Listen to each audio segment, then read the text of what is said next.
For 6 years, he baked bread in a small bakery. Now, he lies in the middle of an endless desert, without water and without memory.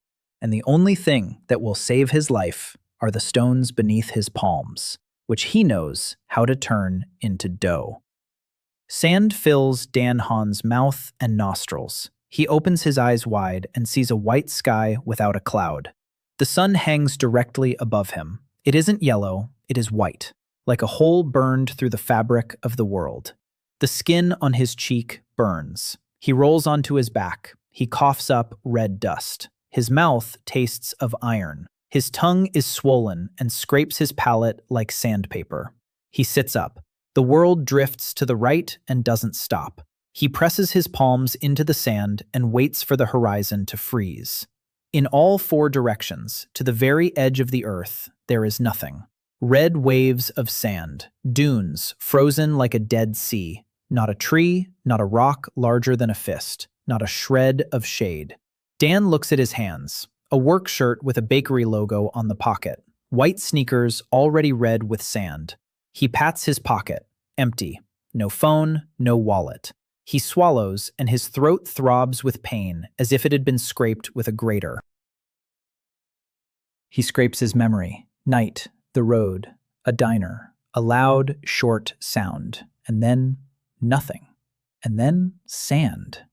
Dan stands up. His knees are shaking. He takes 3 steps and freezes. Nowhere to go. Every which way he turns, it's the same thing. Sand and sky. He spins around on his heel, a full circle. Nothing changes. He's alone. And that's when the worst part begins. The heat hits his face like it's coming from an open furnace. And Dan knows furnaces. He spent 6 years standing next to them every day. The sand beneath his soles is scorching, 60 degrees. You could boil an egg on it. On this, a person without water loses consciousness in 4 hours. They die in 8. Dan drops to his knees, not out of weakness, because standing is pointless. He looks at the sand, fine-grained, reddish, with a pinkish tinge, quartz. He recognizes it because for 6 years, he's distinguished textures by touch. This sand could be flour. He scoops up a handful and watches the grains trickle through his fingers. And at that moment, a sound rings out in his skull, clear, like a silver spoon on porcelain. Once, Dan freezes. The sound repeats. A voice follows, even, neither male nor female.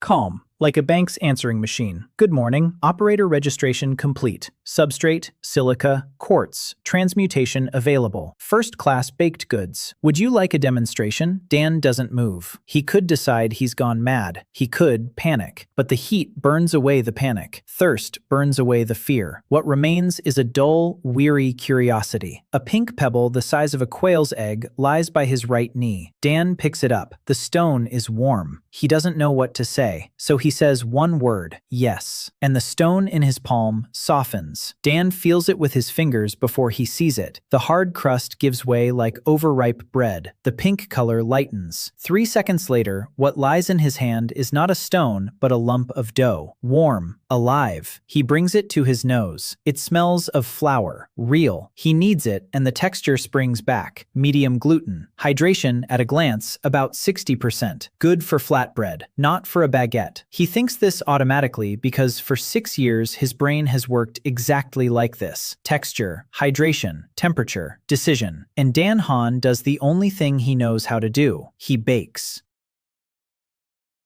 He digs a hole in the sand as deep as his palm. It's hot at the bottom, but doesn't burn. He rolls the dough into a flat circle as thick as a finger. He places it at the bottom of the hole. He grabs a second pebble. In a second, it melts into a thin layer. Dan covers the flatbread with it like a lid. He covers it with sand and counts. 1, 2, 3. At 1,320, he digs up the hole.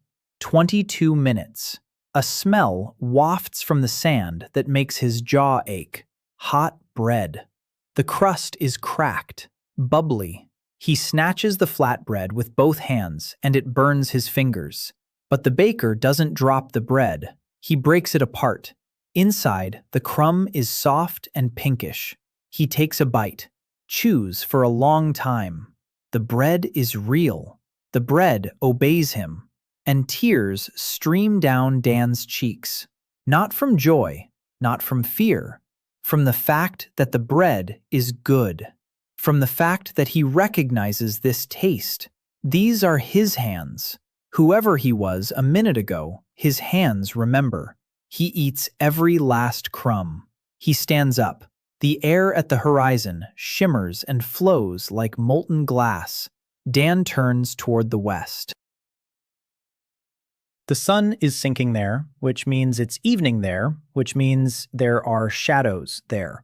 He walks. The sand crunches under his feet. On the 100th step, he picks up a stone. On the 200th, there are already 5 in his pocket. On the 300th, he turns one into dough and eats it raw. It's hard on the stomach, but it has calories.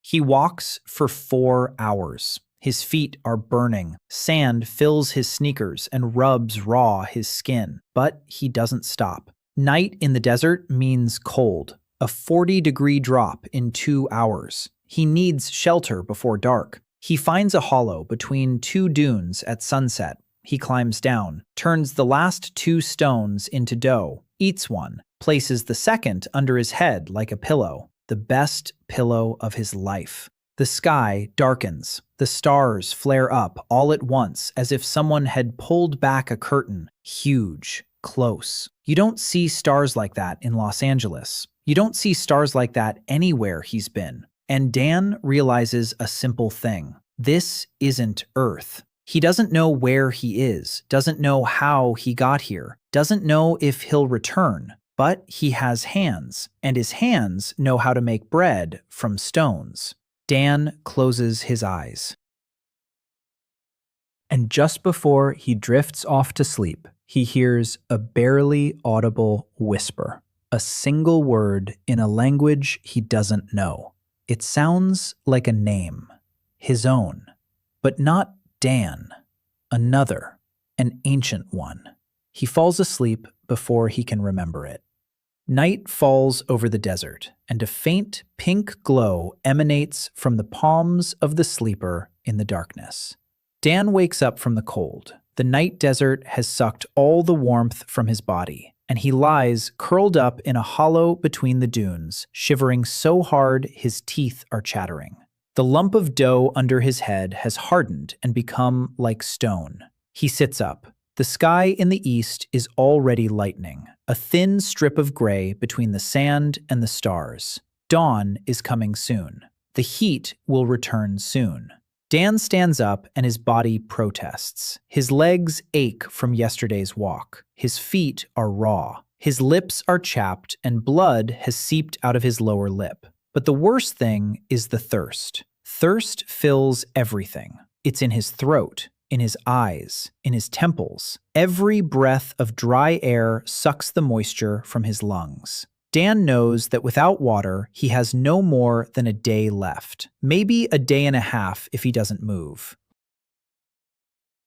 But if he doesn't move, he'll definitely die here. He shakes the sand out of his sneakers, picks up 3 stones from the ground, turns one into dough, and eats it slowly. The dough is raw and heavy, but it contains moisture, about 30% of its mass. It's not water, but it's something. He does the math in his head. A stone weighing 80 grams yields about the same amount of dough. There's about 25 grams of moisture in it. To avoid dying of dehydration, a person needs at least 1.5 liters a day in a hot climate. That's 60 stones. His stomach can't handle that much raw dough. So, water it is. He needs real water. He walks on. The sun rises and the heat returns like a punishment. Dan takes off his shirt and wraps it around his head. Now he's walking bare-chested, and the skin on his shoulders starts to redden after 20 minutes. There's nothing he can do about it. No sunscreen, no shade, no choice. He walks on. The stones in his pockets clatter against each other with every step. He collects more along the way. After 2 hours of walking, the landscape begins to change. The dunes grow lower. The sand darkens. Flat stones appear underfoot. Basalt, dark.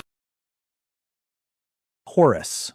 Dan picks up a piece and turns it into dough. The color is different, darker, denser. He sniffs it. It smells different from quartz, heavier, rougher, rye base. The voice in his head speaks evenly and calmly. Substrate, basalt rock, accessible transmutation, rye dough, gluten level, average. Dan nods to himself. He's talking to the voice in his head, and it doesn't seem strange to him. After a day in the desert, the bar for what's strange shifts significantly. He keeps going. The basalt stones get bigger, then boulders appear. Then he sees a rock, not very tall, about 5 meters high, dark. It juts out of the sand like a broken tooth and casts a shadow. A shadow. Dan quickens his pace. Then he runs. His feet sink into the sand and he falls. He gets up. He runs again. He reaches the rock and falls into the shadow. The shadow is small, narrow, but it's there. He presses his back against the rock and closes his eyes. The rock is hot, but in the shadow, the air is 10 degrees cooler, and it feels like salvation. He sits and breathes. A minute, 2, 5. Then he opens his eyes and looks at the rock. Basalt. Lots of basalt. 500 kilograms of pure rock. That's 500 kilograms of rye dough. If he had water and an oven, he could bake enough bread for an entire village. But he has neither water nor an oven. He has only his hands and his knowledge. He places both palms on the rock and closes his eyes. A voice in his head asks, "Large-scale transmutation. Confirm." Dan says, "No. Not now." He has nowhere to put 500 kilograms of dough in the middle of the desert. He breaks off a fist-sized piece from the edge of the rock, transforms it, eats it. Rye dough is denser, more filling, heavier on the stomach. He chews and thinks. Basalt means volcanic activity. Volcanic activity means geothermal processes. Geothermal processes mean groundwater. Maybe. Somewhere. Not necessarily here, but it's a chance. The first chance in 2 days. He stands up and walks around the rock. On the north side, where the shadow is longer, he notices something. The sand at the base of the rock is a different color, darker. He bends down and touches it. Damp. The sand is damp. Dan digs with his hands, quickly, furiously. His nails break and his fingers hurt, but he digs. Half a meter down, the sand turns wet. A meter down, a puddle forms at the bottom of the hole. Murky, brown, the size of a palm. Water. It's water. Dan scoops it up with his hands and drinks. It tastes like rust and dirt. He's never tasted anything better in his life. He drinks 4 handfuls. Then he stops. He can't take any more. His stomach won't handle it after a day without fluids. He needs to take it little by little. He knows that. He's worked with yeast and knows what environmental shock means. He sits by the pit and waits. The water slowly arrives. An hour later, the puddle has doubled in size. Dan drinks some more, this time more slowly, each sip separately, counting the seconds between them. The sun passes its zenith and begins to sink toward the west. Dan spends the whole day by the rock, drinking water. He eats basalt dough. He rests in the shade. By evening, he feels alive. Not well, but alive. Those are different things. At sunset, he makes a decision. The rock provides shade and water, but food made of stones is no life. He needs people. He needs milk or butter or at least something other than dough. With just 1 batch of grain dough, he'll last a week, maybe 2. Then, his body will start to break down from a lack of fat and protein. He's a baker. He knows the calorie charts by heart. Raw dough is carbohydrates and a little plant protein. That's not enough. He needs the world around him. He needs people. He lies down to sleep by the rock. He covers the water hole with a flat stone so it won't evaporate overnight. He falls asleep faster than yesterday. His body is so tired that even the cold doesn't bother him. Before falling asleep, a voice utters something long in an unfamiliar language. Dan doesn't understand a word, but it seems to him that the voice sounds pleasant. The 3rd day begins with the wind. Dan wakes up because sand is hitting his face. He opens his eyes and sees that the sky has turned yellow. Not red, not white, yellow. The wind lifts the sand from the dunes and carries it in a wall. a sandstorm. Dan presses himself against the rock and wraps his face in his shirt. He breathes through the fabric. Sand gets into his ears and the folds of his skin. The storm lasts 4 hours. When it subsides, the world around him looks different. The dunes have changed shape. The water hole is filled in. Dan digs it out again. The water is still there, even a little more than yesterday. He drinks, he eats a piece of basalt dough. And then he sees it, to the east. Where yesterday there were only dunes, now a dark line is visible. Straight, horizontal, too smooth to be natural. Dan stands up and squints. The line doesn't move, it's just there, a dark streak on the horizon. It could be anything, a rocky ridge, a wall, ruins, a mirage, or a road. Dan gathers stones in his pockets. He drinks water one last time and heads east, toward the dark line. Every step is harder than the last. His feet are rubbed raw, and sand fills the wounds. He takes off his sneakers and tears his shirt sleeve into 2 strips. He wraps them around his legs.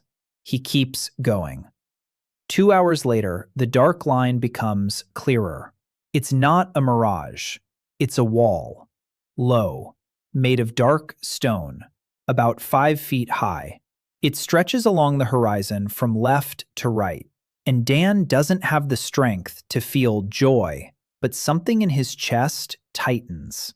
A wall means people. People build walls. He reaches it another hour later. The wall is built of basalt blocks, old, weathered. Many blocks have fallen out and lie in the sand. Beyond the wall is a road,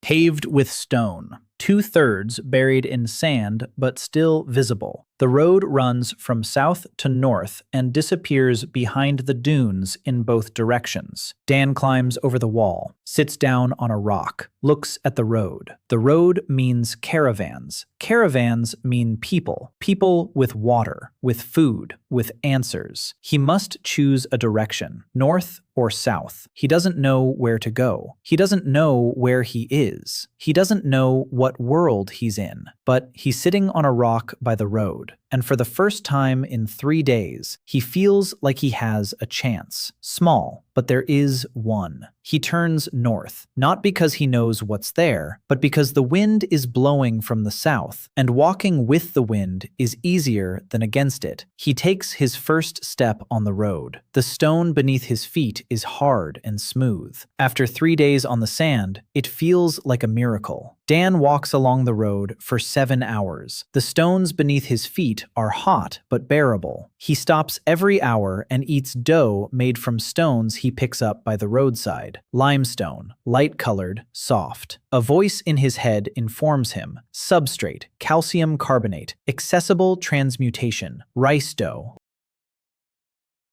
Dan kneads the white, sticky dough between his fingers and smiles. Rice. In the desert. He eats it and keeps going. By evening on the 3rd day, he sees them. At first he thinks they're rocks. Then he thinks they're dead animals.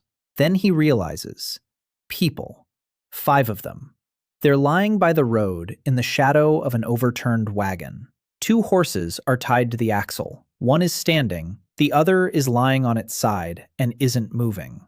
Dan quickens his pace. Then he runs. He reaches them and stops. 5 adults, 4 women, and 1 old man. All unconscious or nearly unconscious. Eyes closed, lips gray, skin sunburned and covered with a crust of sand. And 1 more person, small, curled up in a ball under the wagon in a patch of shade. A girl, about 12 years old, thin as a reed, unconscious. Dan leans toward the nearest woman. He feels her neck. There's a pulse, weak, rapid, dehydration, severe. He moves on to the next one, alive too. To the old man, alive. To the girl, alive. Shallow, rapid breathing, a bad sign. Dan looks around, sacks on the cart. He unties one, sand. The second, sand. The third, empty water skins. The fourth, a bundle of dry sticks. No food, no water. These people were dying, maybe for 2 days already. Dan acts, quickly, without thinking. His hands move on their own. He picks up a stone from the road, limestone. He turns it into rice dough. He pinches off a small piece the size of a thumbnail. He sits down next to the girl. He opens her mouth. He places the crumb of dough on her tongue. The dough is soft and moist. The moisture from the dough will be absorbed through the mucous membrane of her mouth faster than through her stomach. He waits. The girl doesn't swallow. He massages her throat with a gentle motion. Down. She swallows reflexively. He places a second crumb, then a third. On the fifth crumb, the girl moves her lips. Dan moves on to the old man. Same procedure. A crumb on the tongue, a throat massage, a swallow. Then to the first woman, to the second, to the third, to the fourth. He needs more dough. He grabs stones from the road. 2, 3, 5. He transforms each one. His hands begin to tremble. Fatigue sets in, like after a long run. A voice in his head calmly reports. Operator energy consumption, 73% of the daily limit. Recommendation, reduce intensity. Dan doesn't listen. He kneads the dough and feeds the people, crumb by crumb. An hour later, one of the women opens her eyes. She looks at Dan. She doesn't understand. She blinks. Then her hand jerks upward and grabs his wrist. The grip is weak, but her fingers dig into his skin. The woman wheezes. Her voice is hoarse, and the words come in a language Dan doesn't know. But he doesn't pull his hand away. He places a piece of dough in her free palm and gestures. Eat. The woman looks at the dough, then at him, then at the dough. She brings it to her face and sniffs it. Her eyes widen. She takes a bite, chews, and begins to eat so greedily that she chokes. Dan places his hand on her shoulder and shakes his head, slowly, slowly. She doesn't understand his words, but understands the gesture. She eats more slowly. 2 hours later, all 5 adults are conscious. They sit around him and watch. An old man, 4 women. Dan sits in the center and hands out pieces of dough. They eat and watch his hands. He picks up a stone. The stone becomes dough. He offers the dough. They take it. Eat, watch, take. The woman who came to first stands closest to him. She is tall, muscular. Short, dark hair and a scar across her left eyebrow, a knife at her belt. She is the only one of the 5 who isn't eating. She stands between Dan and the others. She stares at him without blinking. Then she says something long. Her voice is hoarse. Her tone is commanding. Dan doesn't understand a word. He spreads his hands, he points to his ears, shakes his head. I don't understand. The woman squints. She speaks again, slower, different words. Dan shakes his head again. The woman takes a step forward. Her hand rests on the knife's hilt. She utters a single word, sharply, briefly. Dan doesn't know the word, but he understands from the tone. Demon. She thinks he's a demon. He raises his hands, palms forward, a universal gesture. I'm unarmed. I'm not dangerous. The woman doesn't take her hand off the knife. They stand like that for about 10 seconds. Then a sound comes from under the cart. Quiet, faint. The girl. She's woken up. She's sitting up and looking at Dan with huge, dark eyes. In her hand is a piece of dough that he placed next to her an hour ago. She's holding it and not eating it. She looks at Dan and says one word, quietly, almost a whisper. Dan doesn't understand the word.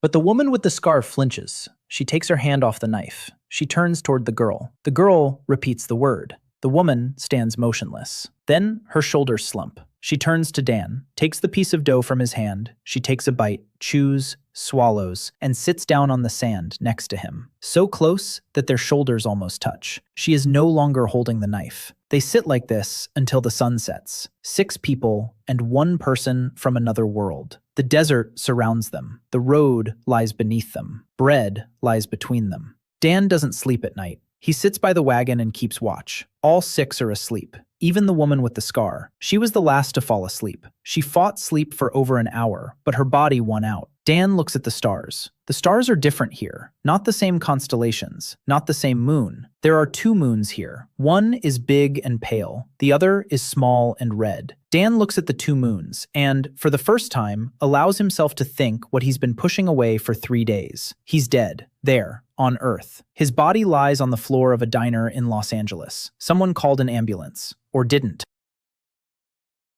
His mother will find out in the morning. Or has already found out. He closes his eyes, then opens them, looks at the sleeping people, at the girl curled up under a cart, at a woman with a scar who frowns even in her sleep, at an old man who moans quietly. Dan stands up. He picks up a stone. He turns it into dough. His hands ache from exhaustion, and the pink glow on his palms is barely noticeable. He shapes 6 small flatbreads from the dough. He places each one on a flat rock by the road. By morning, the sun will bake them. Not perfectly. The crust will be hard and the inside half raw. But it's better than nothing. He shapes a 7th one, for himself. He lies down next to the wagon. He presses the warm dough to his chest and falls asleep. Before falling asleep, the voice whispers again, a long phrase in an unknown language. Dan hears one familiar word in it. Bread, or something very similar to bread. Morning arrives with the smell of bread. Dan opens his eyes and sees that the sun is already high in the sky. He overslept. His body decided for him and shut down for 8 hours. He sits up, and the first thing he sees is a woman with a scar. She is crouching 3 meters away from him, holding a flatbread in her hands. That very one. The one from the night, baked by the morning sun. She eats it slowly, takes small bites, and chews for a long time. When she sees that Dan has woken up, she stops chewing, looks at him, then holds out the flatbread. Dan shakes his head. Eat, he gestures. For you. She doesn't understand the words, but understands the gesture. She nods. She continues eating. The others are up too. The old man checks the horse, which is still alive. The second horse is dead. 3 women are dismantling the wagon. They take down the sacks. They pack up their things. The girl sits by the wheel of the wagon and eats her flatbread with both hands. She is small, thin. Her dark hair is tangled and caked with sand. Huge eyes. She stares at Dan without looking away while she eats. For the next 3 days, they walk together. They abandon the cart. The horse pulls only the luggage. The woman with the scar leads the group. Dan walks beside her. A language barrier stands between them. Not a single word in common. But over the course of 3 days, Dan learns his first words. The woman with the scar points at objects and names them. Water, stone, sun, bread, road. Dan repeats. She corrects him. He repeats again. By the end of the first day, he knows 20 words. By the end of the second, 60. By the end of the third, he can say simple phrases. I am Dan. I need water. This is bread. The woman with the scar calls herself Mira al-Saba. She is a caravan leader, a commander. She has been leading caravans across the desert for 10 years. This route was supposed to be the last. They were traveling from the southern empire northward to an oasis. The oasis is called El Hadim, a 3-week journey. They were carrying fabrics and spices for trade. Halfway there, they ran out of water. The well along the route turned out to be filled in. They turned back. They ran out of strength. They collapsed. They lay there for 2 days. Mira tells this sparingly, in short phrases, without emotion. But when she speaks of the filled-in well, her jaw tightens. Dan understands. This isn't the first time. He asks in broken local language, how many times? Mira holds up one finger. Once before this. The whole caravan, 20 people. She was the only one who made it out. Dan doesn't ask for details. Every evening, Dan feeds the group. He picks up stones from the road and turns them into dough. By now, he's figured out the system. Quartz is wheat, basalt is rye, limestone is rice. He alternates. In the morning, rye flatbreads, heavy, filling, lots of slow-release carbs for a long walk. In the evening, rice cakes. Light, soft, easier for a tired body to digest. He can't bake them properly without an oven. The sun provides uneven heat, and the crust comes out either burnt or raw. But people eat. They eat and look at his hands with that expression Dan sees more and more often. It's not fear. It's not gratitude. It's something in between. Something that makes him uncomfortable. The girl's name is Jia. She's from the Southern Empire. Sun He. She hardly speaks. She sits quietly, eats quietly, watches everything with huge eyes. But on the third evening of their journey together, she approaches Dan. He's sitting by the fire, kneading dough for the morning flatbreads. Jia sits down next to him. Silently, she watches his hands. Then she holds out her own, small, slender, with broken nails. Dan understands. He pinches off a piece of dough and places it in her palm. She kneads it, hesitantly. Her fingers are weak, but the motion is right. She saw how he did it and remembered. Dan shows her. Here, harder. Now fold it. Press it down. She repeats. The dough comes to life in her hands. 10 minutes later, she's shaped a flatbread. Crooked, thick on one side, thin on the other, but a flatbread. Jia looks at it and smiles for the first time. Not widely, barely noticeable, just the corners of her lips. Dan nods. Good. The voice in his head is silent, but Dan swears he hears something like an approving chime. On the fourth day of the journey, the landscape changes abruptly. The dunes end. The road descends into a wide, rocky valley. Yellow sand gives way to gray gravel. The first signs of life appear. Dry bushes, dead trees with twisted trunks, animal bones, and tracks. Wheel tracks on the road. Fresh. Mira stops. He touches the tracks, lifts his head and looks ahead, says one word. Dan already knows it. Close. They quicken their pace. 2 hours later, Dan sees walls. Low, mud brick, reddish from the sand. Behind the walls, the roofs of houses, flat, covered with cloth. A tower, one, crooked, with something on top. A flag or a rag. A gate. Wooden. Open. El Hadim. Mira says the name quietly, like a prayer or a curse. Dan can't tell. They enter the town. City is too big a word. A village, half abandoned. Houses line a single wide street. Half of them are empty. Windows boarded up, doors torn from their hinges. There are people, but few, 13 or so, maybe 14. They sit in the shade of the houses and stare at the newcomers with empty eyes. Thin, gray. Children with swollen bellies, a sign of severe malnutrition. Old people as still as stones. El Hadim is dying. Dan sees it right away. In the center of the village is a square. In the square is a well, a stone well. Dan approaches. He looks down. It's dark, dry. The well is dead. Next to the well is a building, 1 story, wide, with a large opening instead of a door and a stone pillar inside. Dan goes inside. Inside, there is dust, cobwebs. Against the back wall is an oven, stone, round, with a collapsed vault, a bakery. It's a former bakery. Dan stands in the center of a dead bakery in a dead oasis in the middle of a dead desert. He touches the counter. The stone is warm from the day's heat. He approaches the oven. He examines it. The vault has collapsed, but the base is intact. The firebox is in place. The base is intact. The baking chamber is damaged, but can be restored. He needs stones for the vault, clay for ceiling, and firewood, or something that burns. He turns around. Mira is standing in the doorway. She looks at him. He points to the kiln, then at his hands, then at the kiln again. She understands. He wants to stay. Mira is silent for a long time. Then she nods, once, briefly. Dan turns back to the kiln. He places his palms on the broken arch and begins to work. Dan repairs the oven for 3 days. On the first day, he dismantles the collapsed arch, stone by stone. His hands are covered in blood by evening. The calluses he'd worked up over 6 years in the bakery were in different places. Here, he needs different calluses. He lays the stones out in neat rows on the square in front of the bakery. He examines each one. Cracks, chips, shape. Half of them are no good. He needs new ones. He goes beyond the village walls and gathers basalt boulders. He hauls them on his back. An old man from Mira's caravan comes to help without a word. He just picks up a stone and carries it. Then another man arrives, a local, a thin man with empty eyes. He doesn't ask why. He sees that whoever is working and comes to work.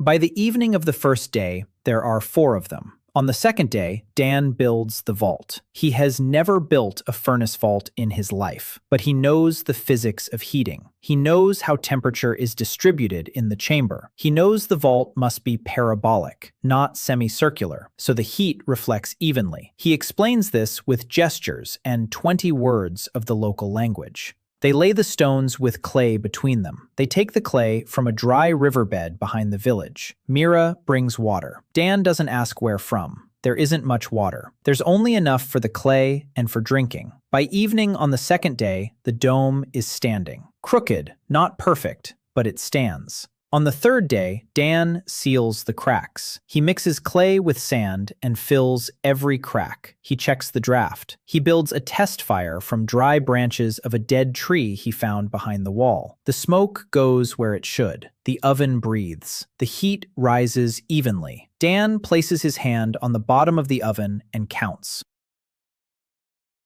After 30 minutes, the temperature is around 200 degrees, enough for bread. He sits down on the bakery floor and looks at the oven. People have gathered by the doorway. A dozen locals. Mira's caravan. Jia sits on the threshold and looks inside. Everyone is waiting. Dan picks up a stone, a large one, about 3 kilograms, the salt. He places both palms on it. He closes his eyes. A pink glow flares between his fingers. One of the locals gasps quietly. The stone softens. It warms up. It becomes dough. 3 kilograms of dark rye dough. Dan opens his eyes. Fatigue pounds in his temples. 3 kilograms is a lot. It's like running 10 kilometers in 3 minutes. But the dough in his hands is alive and warm and smells of rye. He divides it into pieces, even ones, 300 grams each, 10 pieces. He shapes each piece with his hands, stretches it, folds it, presses it, stretches it again.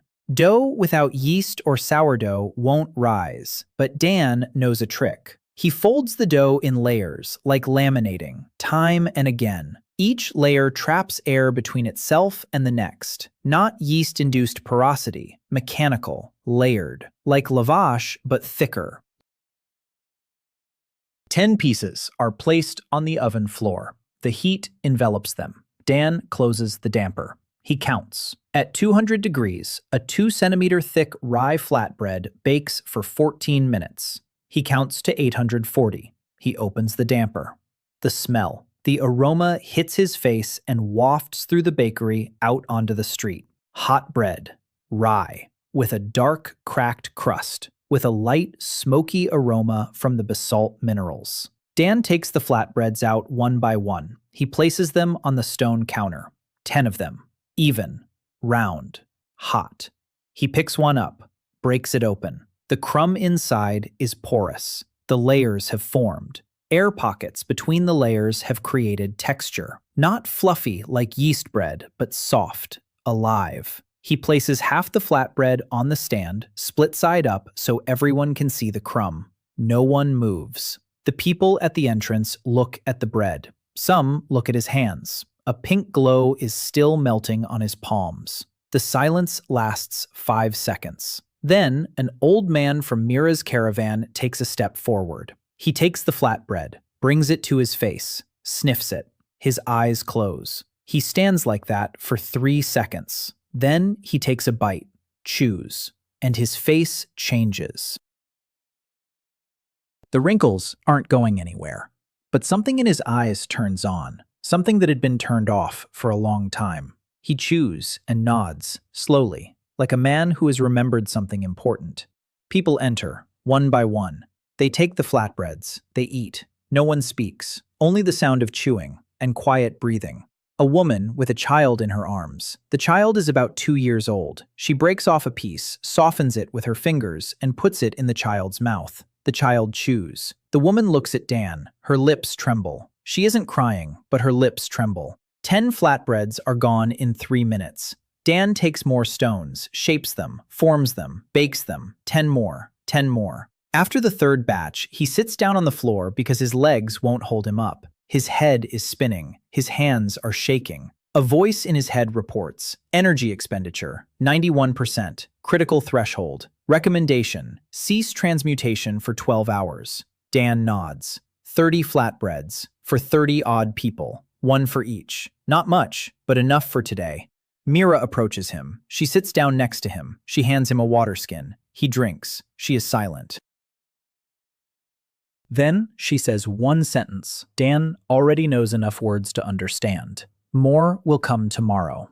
He looks at her. She nods toward the doorway. Beyond it is the square. In the square, people are eating bread and looking toward the bakery. Mira speaks. They'll tell others. Others will come. Dan leans against the wall. 30 flatbreads today. Tomorrow, he'll need 40. The day after tomorrow, 60. In a week, maybe 100. He needs sourdough starter. He needs yeast. He needs regular flour to mix with the transmuted dough and increase the volume. He needs oil for greasing, salt for flavor. He needs everything that isn't here. But the oven works. The bread turns out fine. People are eating. He closes his eyes. Tomorrow. Everything tomorrow.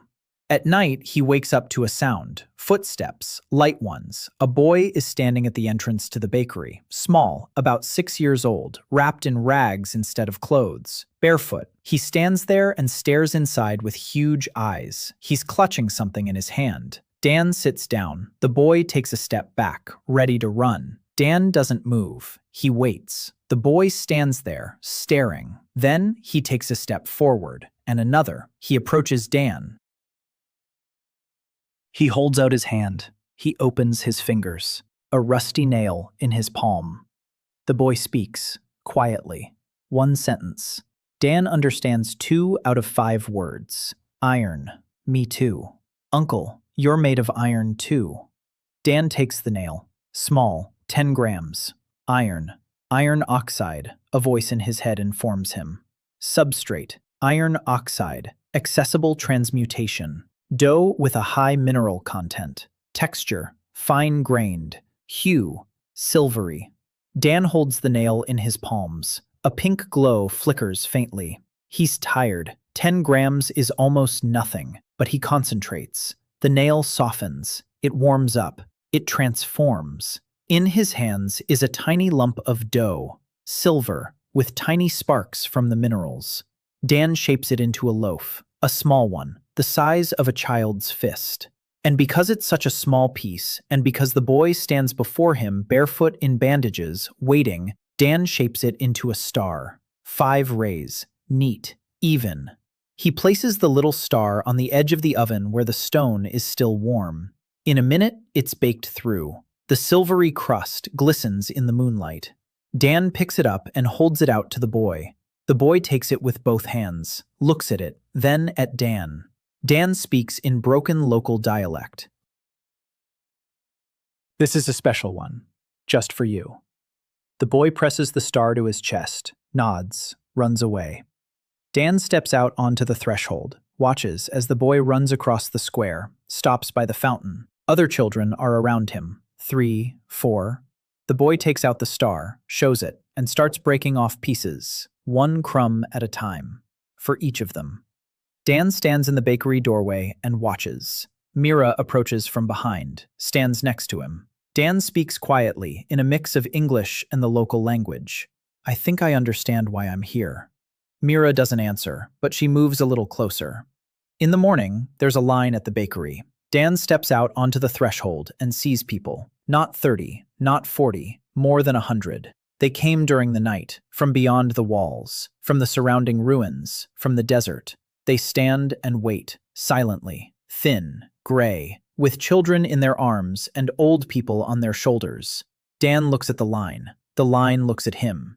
He turns toward the oven, takes the first stone, and begins his first day of work in the new world.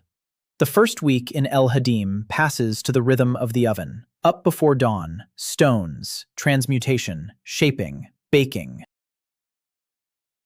serving, sleep, and again. Dan bakes 60 flatbreads a day. That's his limit. After 60 transmutations, a voice in his head tells him his energy is at zero, and his hands stop obeying him. His fingers go numb. The pink glow fades. His body feels heavy, like a sack of wet flour. 60 flatbreads for over 100 people. It's not enough. Dan knows. People know, but no one complains. They stand in line and wait. Those who didn't get any come earlier the next day. Dan implements a system. Morning baking for children and the elderly. Evening baking for adults. Mira keeps order. She stands at the bakery door with her knife on her belt and a look that stops any argument in its tracks. No one cuts in line. On the third day, Dan begins an experiment. He needs sourdough starter. Without yeast, the bread is flat and dense. It's edible, but there's no life in it. It lacks what makes bread,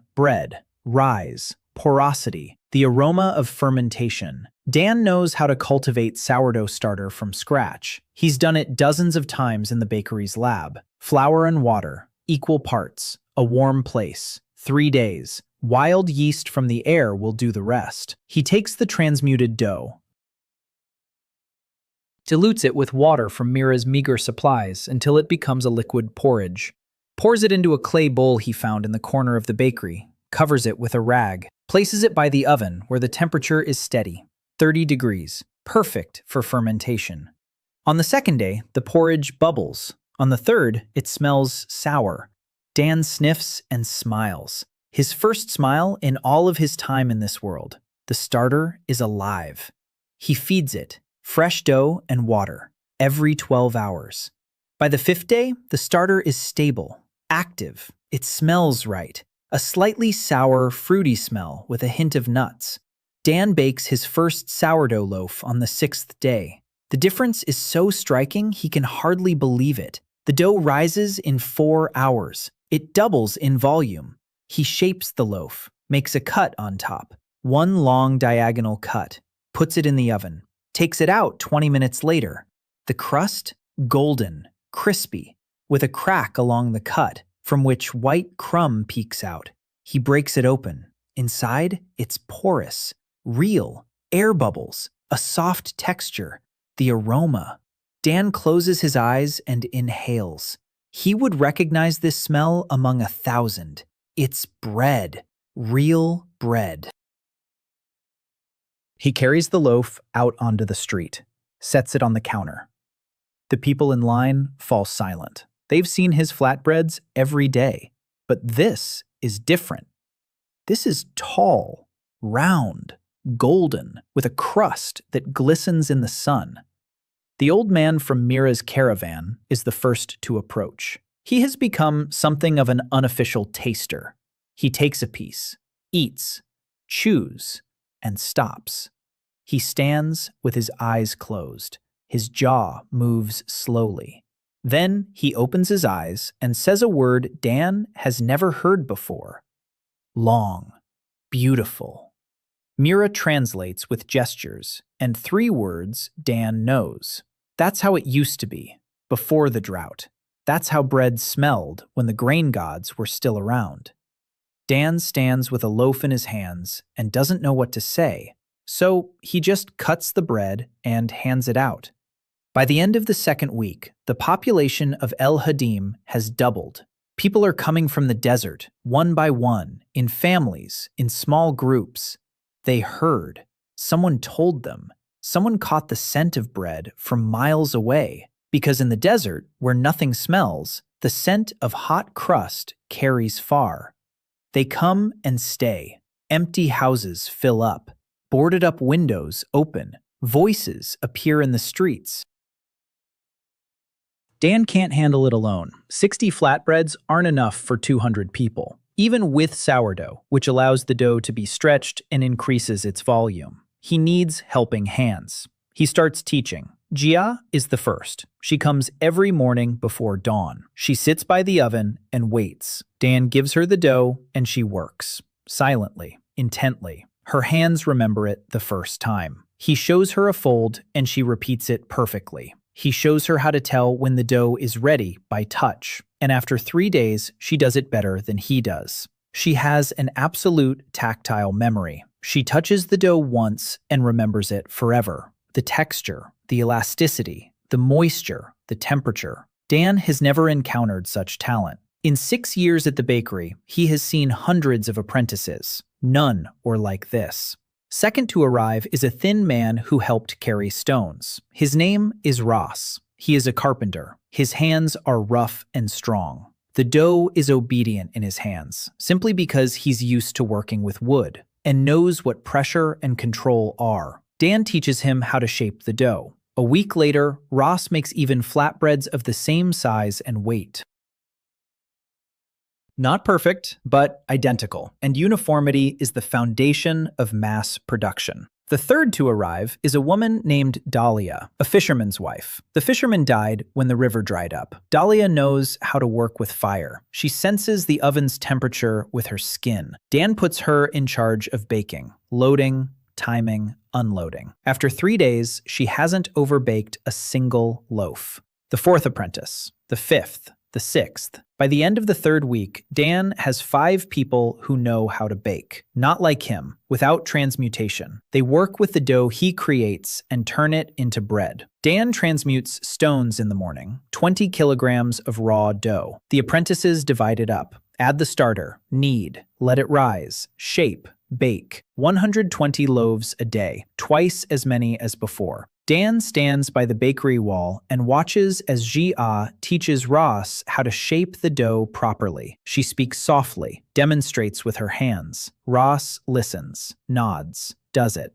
Dan thinks about how a month ago he was lying face down in the sand in the middle of the desert. And now he has a bakery, 5 apprentices, and a line for bread every morning.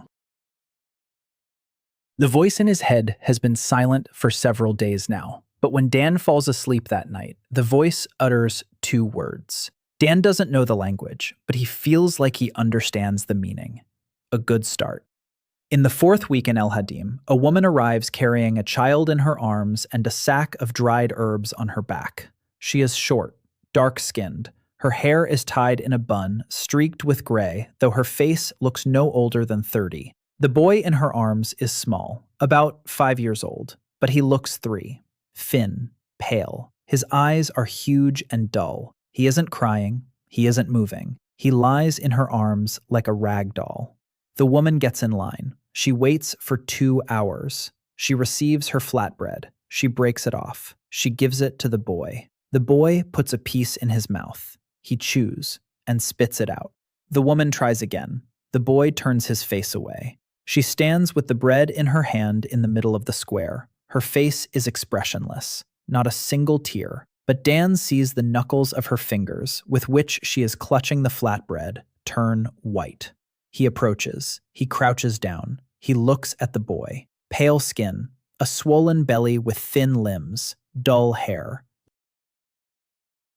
sunken eyes. Dan had seen photos in nutrition textbooks. Severe protein-energy malnutrition. The child's body has forgotten how to digest food. His stomach has shrunk. His intestines are damaged. Regular bread is too coarse for him, too heavy, too much of everything. Dan points at the boy and asks in the local language, "For a long time." The woman replies, "Since birth. He's always been like this. He doesn't grow. He doesn't run. Food passes through him like water through sand." Dan nods, asks her name. Naima. The boy's name is Theo, Dan says. "Come tomorrow morning, before the line forms." Naima looks at him with a long, appraising gaze. She is not impressed, not grateful. She's weighing her options. Is it worth believing yet another promise? Then she nods and leaves. At night, Dan can't sleep. He sits by the stove and thinks. The boy doesn't need bread. The boy needs food his body will accept. Light, soft, as easy to digest as possible. Minimal fiber, maximum easily digestible carbohydrates. A rice base. Limestone makes rice dough, but just rice dough isn't enough. He needs fat. He needs protein. He needs micronutrients. Dan has no oil, no eggs, no milk, but Naima has herbs.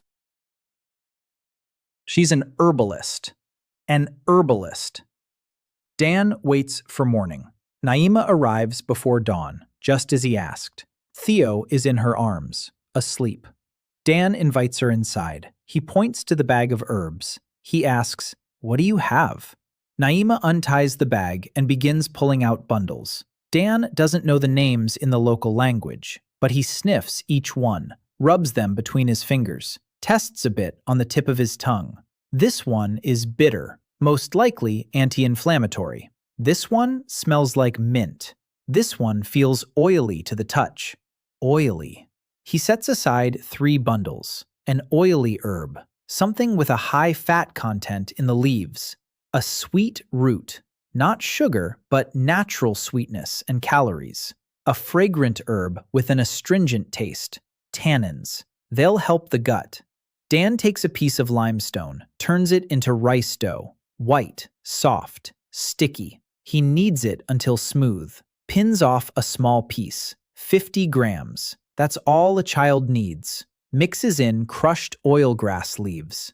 The dough turns slightly greenish and feels greasier to the touch. Adds grated sweet root.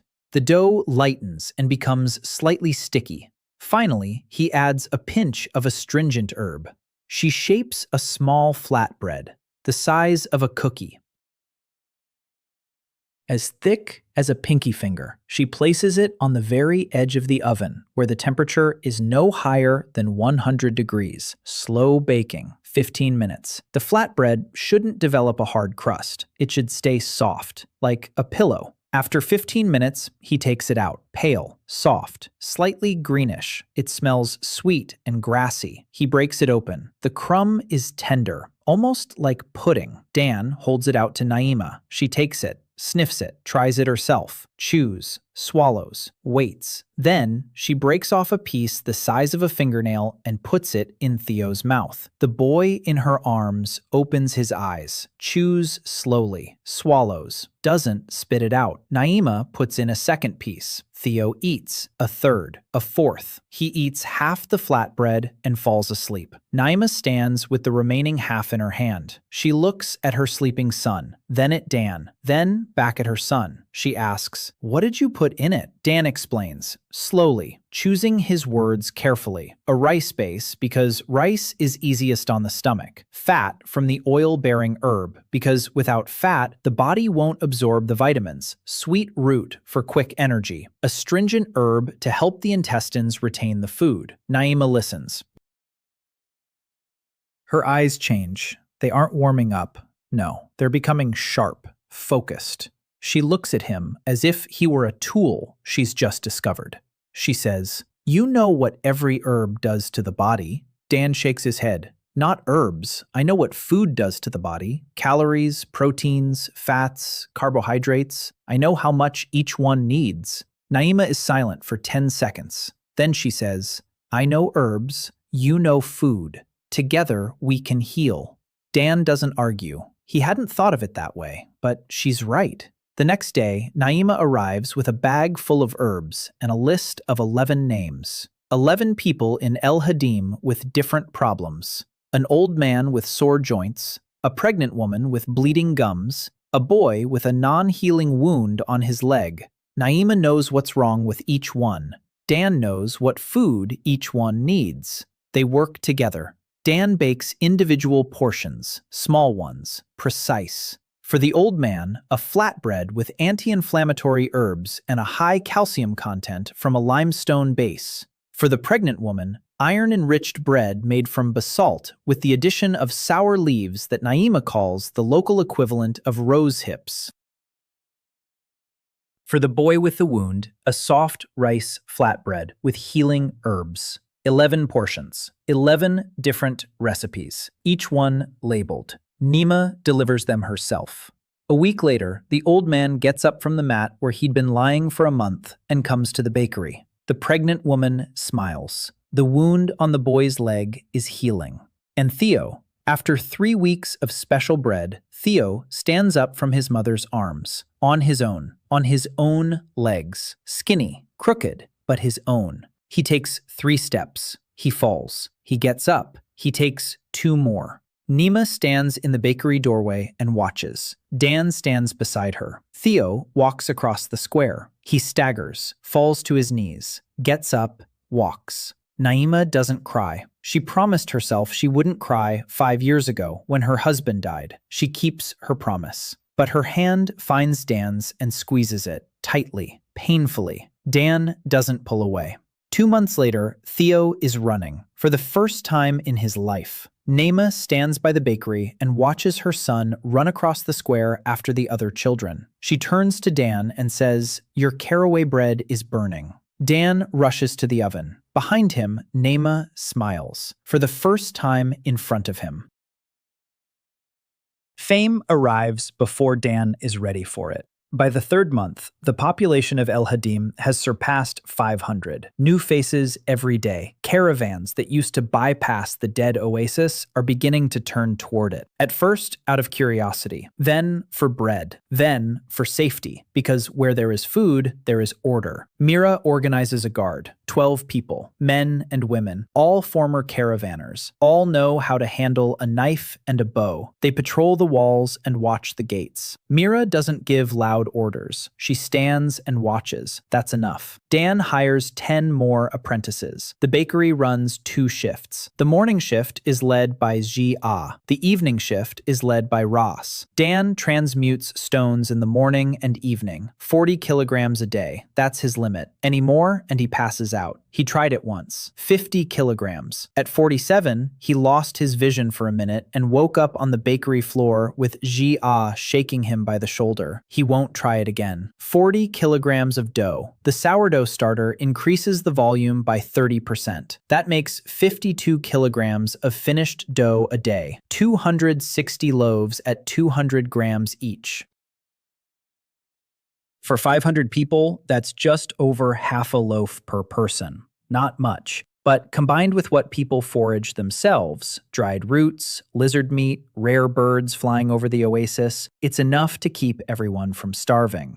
Dan stands on the bakery roof and looks out over the city. The city is growing. New houses, new awnings, a market in the square, people trading, cloth for bread, a knife for bread, work for bread. Bread has become El Hadim's currency. 1 loaf is a day of hard labor. Half a loaf is a day of light work. A slice for a small favor. Dan didn't want that. He wanted to give it away for free. But Mira said no. People who get things for free don't appreciate them. And those who don't appreciate them start demanding. And those who demand start taking. Dan argued. Mira stood her ground. She'd seen it before. In caravans, in settlements, food without a price is food without order. Dan gave in, but he introduced a rule. Children eat for free. The elderly eat for free. The sick eat for free. Only healthy adults pay. And they pay with labor, not with goods. An hour in the bakery, an hour on the construction site, an hour on guard duty, an hour for a loaf of bread.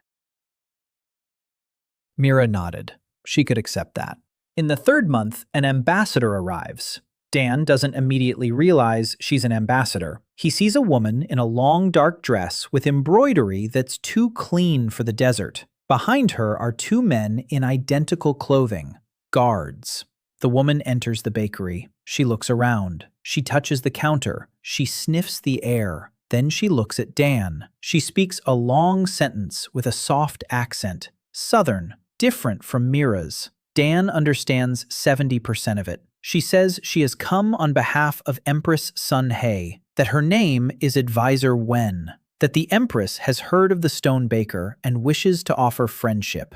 Dan looks at Mira. Mira stands by the wall with her arms crossed. Her face is stony. She doesn't trust envoys. She doesn't trust empires. She trusts very few people at all. But Dan nods to Advisor Wen. "Sit down. Let's eat." He places a loaf in front of her, fresh, sourdough, with a cut in the shape of an ear of wheat. Advisor Wen takes a piece. She eats, and for a second, her face loses its diplomatic mask. She chews with her eyes closed. Then she opens them and looks at Dan differently than she did a minute ago. She speaks. "The Empress wishes to invite you to Songhe," Dan says.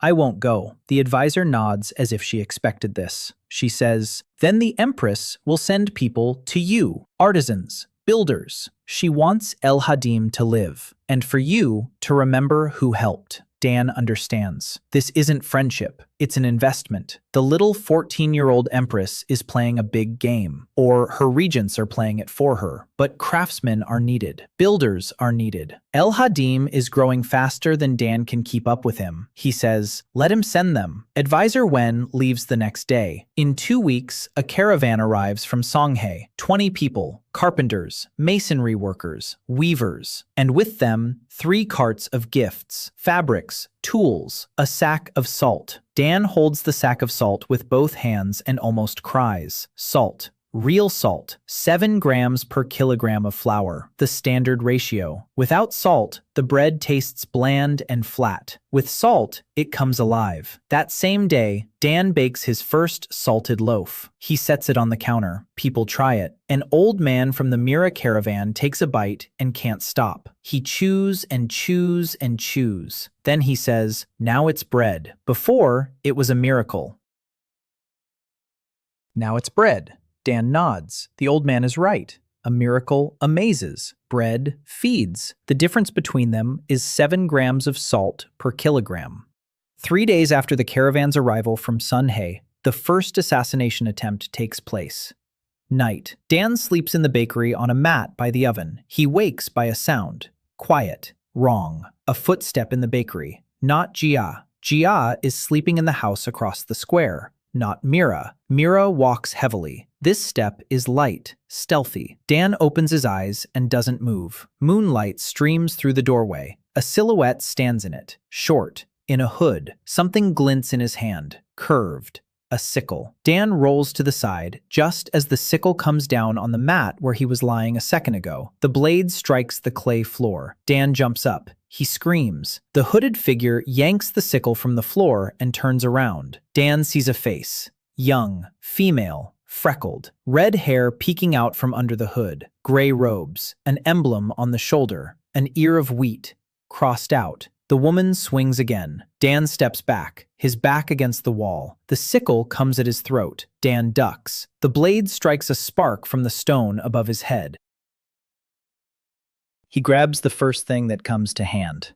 A stone, a large piece of basalt prepared for the morning transmutation. He throws it. Not at the woman, at the sickle. The stone hits the blade and the sickle flies out of her hand. It clatters across the floor. The woman stands, unarmed. Dan stands, with the stone in his hand. They stare at each other. 2 seconds. 3. Then Mira's scream from the street. Footsteps. Mira bursts into the bakery with a knife in her hand. 2 guards behind her. The hooded woman doesn't run. She drops to her knees, places her hands on the floor, and says one sentence, quietly, calmly. Mira translates for Dan because the Southerners speak a different dialect. She says, I couldn't. Mira grabs the woman by the hood and rips it off. Red hair spills over her shoulders. A young face, 23, maybe 24 years old. Freckles all over her face. On her gray robe is the insignia of the Order of the Bread Priests, an ear of wheat in a circle, but the patch is cut in half, with a knife, recently.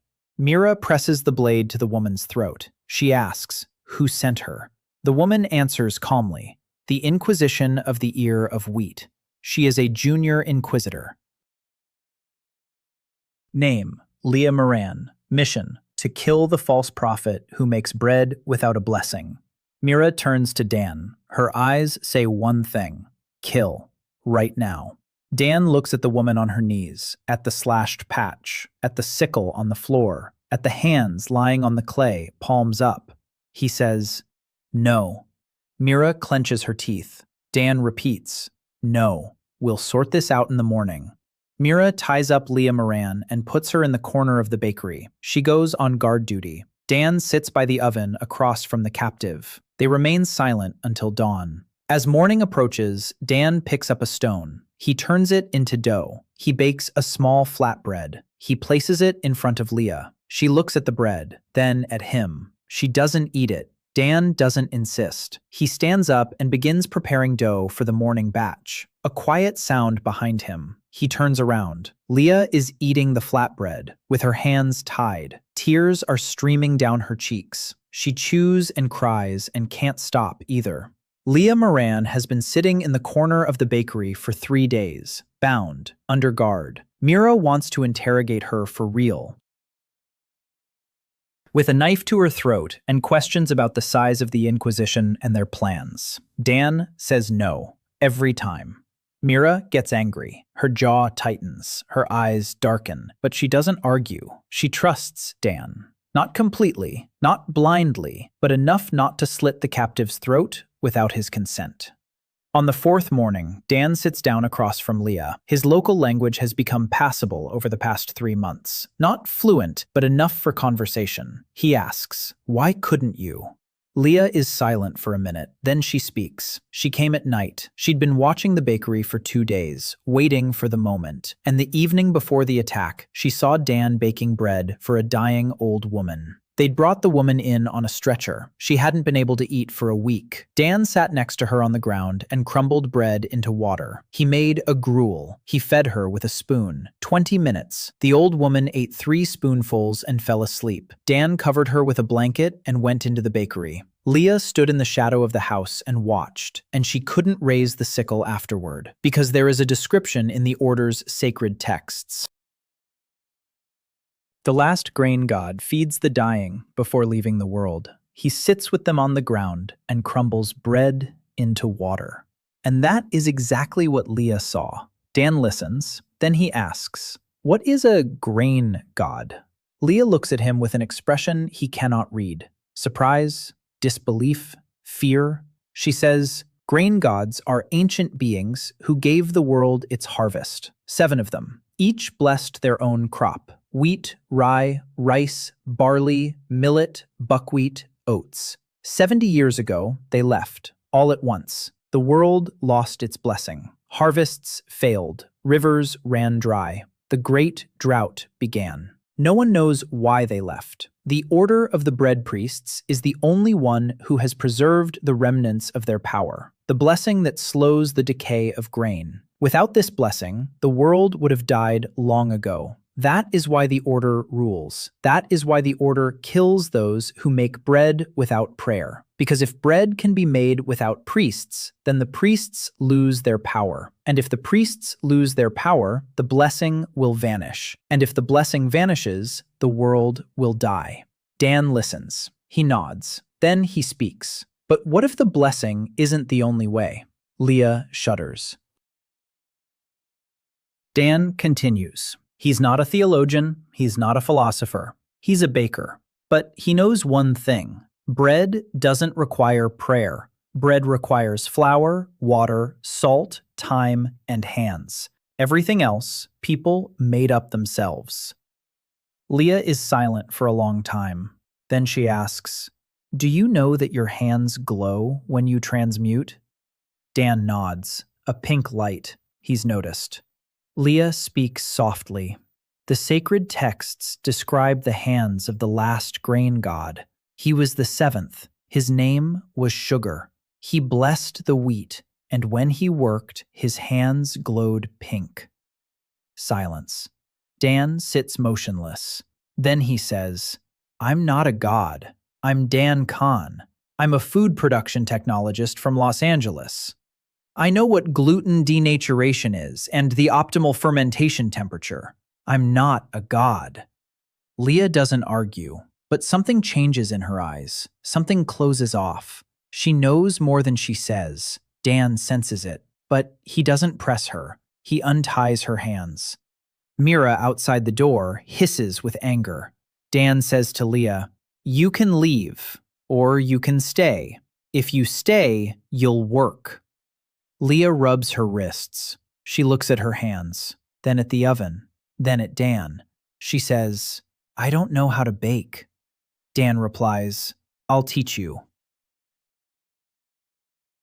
Leah stays. For the first few days, she's silent. She works. She kneads the dough that Dan transmutes. Her hands are clumsy. She's used to a sickle, not flour. But she's stubborn. Jia teaches her the basics of shaping. Leah listens to the girl who is 7 years younger and nods without arrogance. She is broken. Everything she believed in turned out to be, if not a lie, then a half-truth. The order taught her that bread is impossible without a blessing, and the man before her makes bread from stones without a single prayer, and the bread is real, and people eat it, and no one dies. A week later, Leah bakes her first flatbread. It's lopsided, burnt on one side, but it's hers. She holds it in her hands and looks at it. Dan says, "Not bad for a first try." Leah nods. Then she quietly says something. Dan doesn't hear her. He asks her to repeat it. She repeats it a little louder. It was a blessing, not canonical, not from the order's texts. She spoke a name over the dough, the name of the person for whom she was baking. The old woman Dan used to feed porridge to.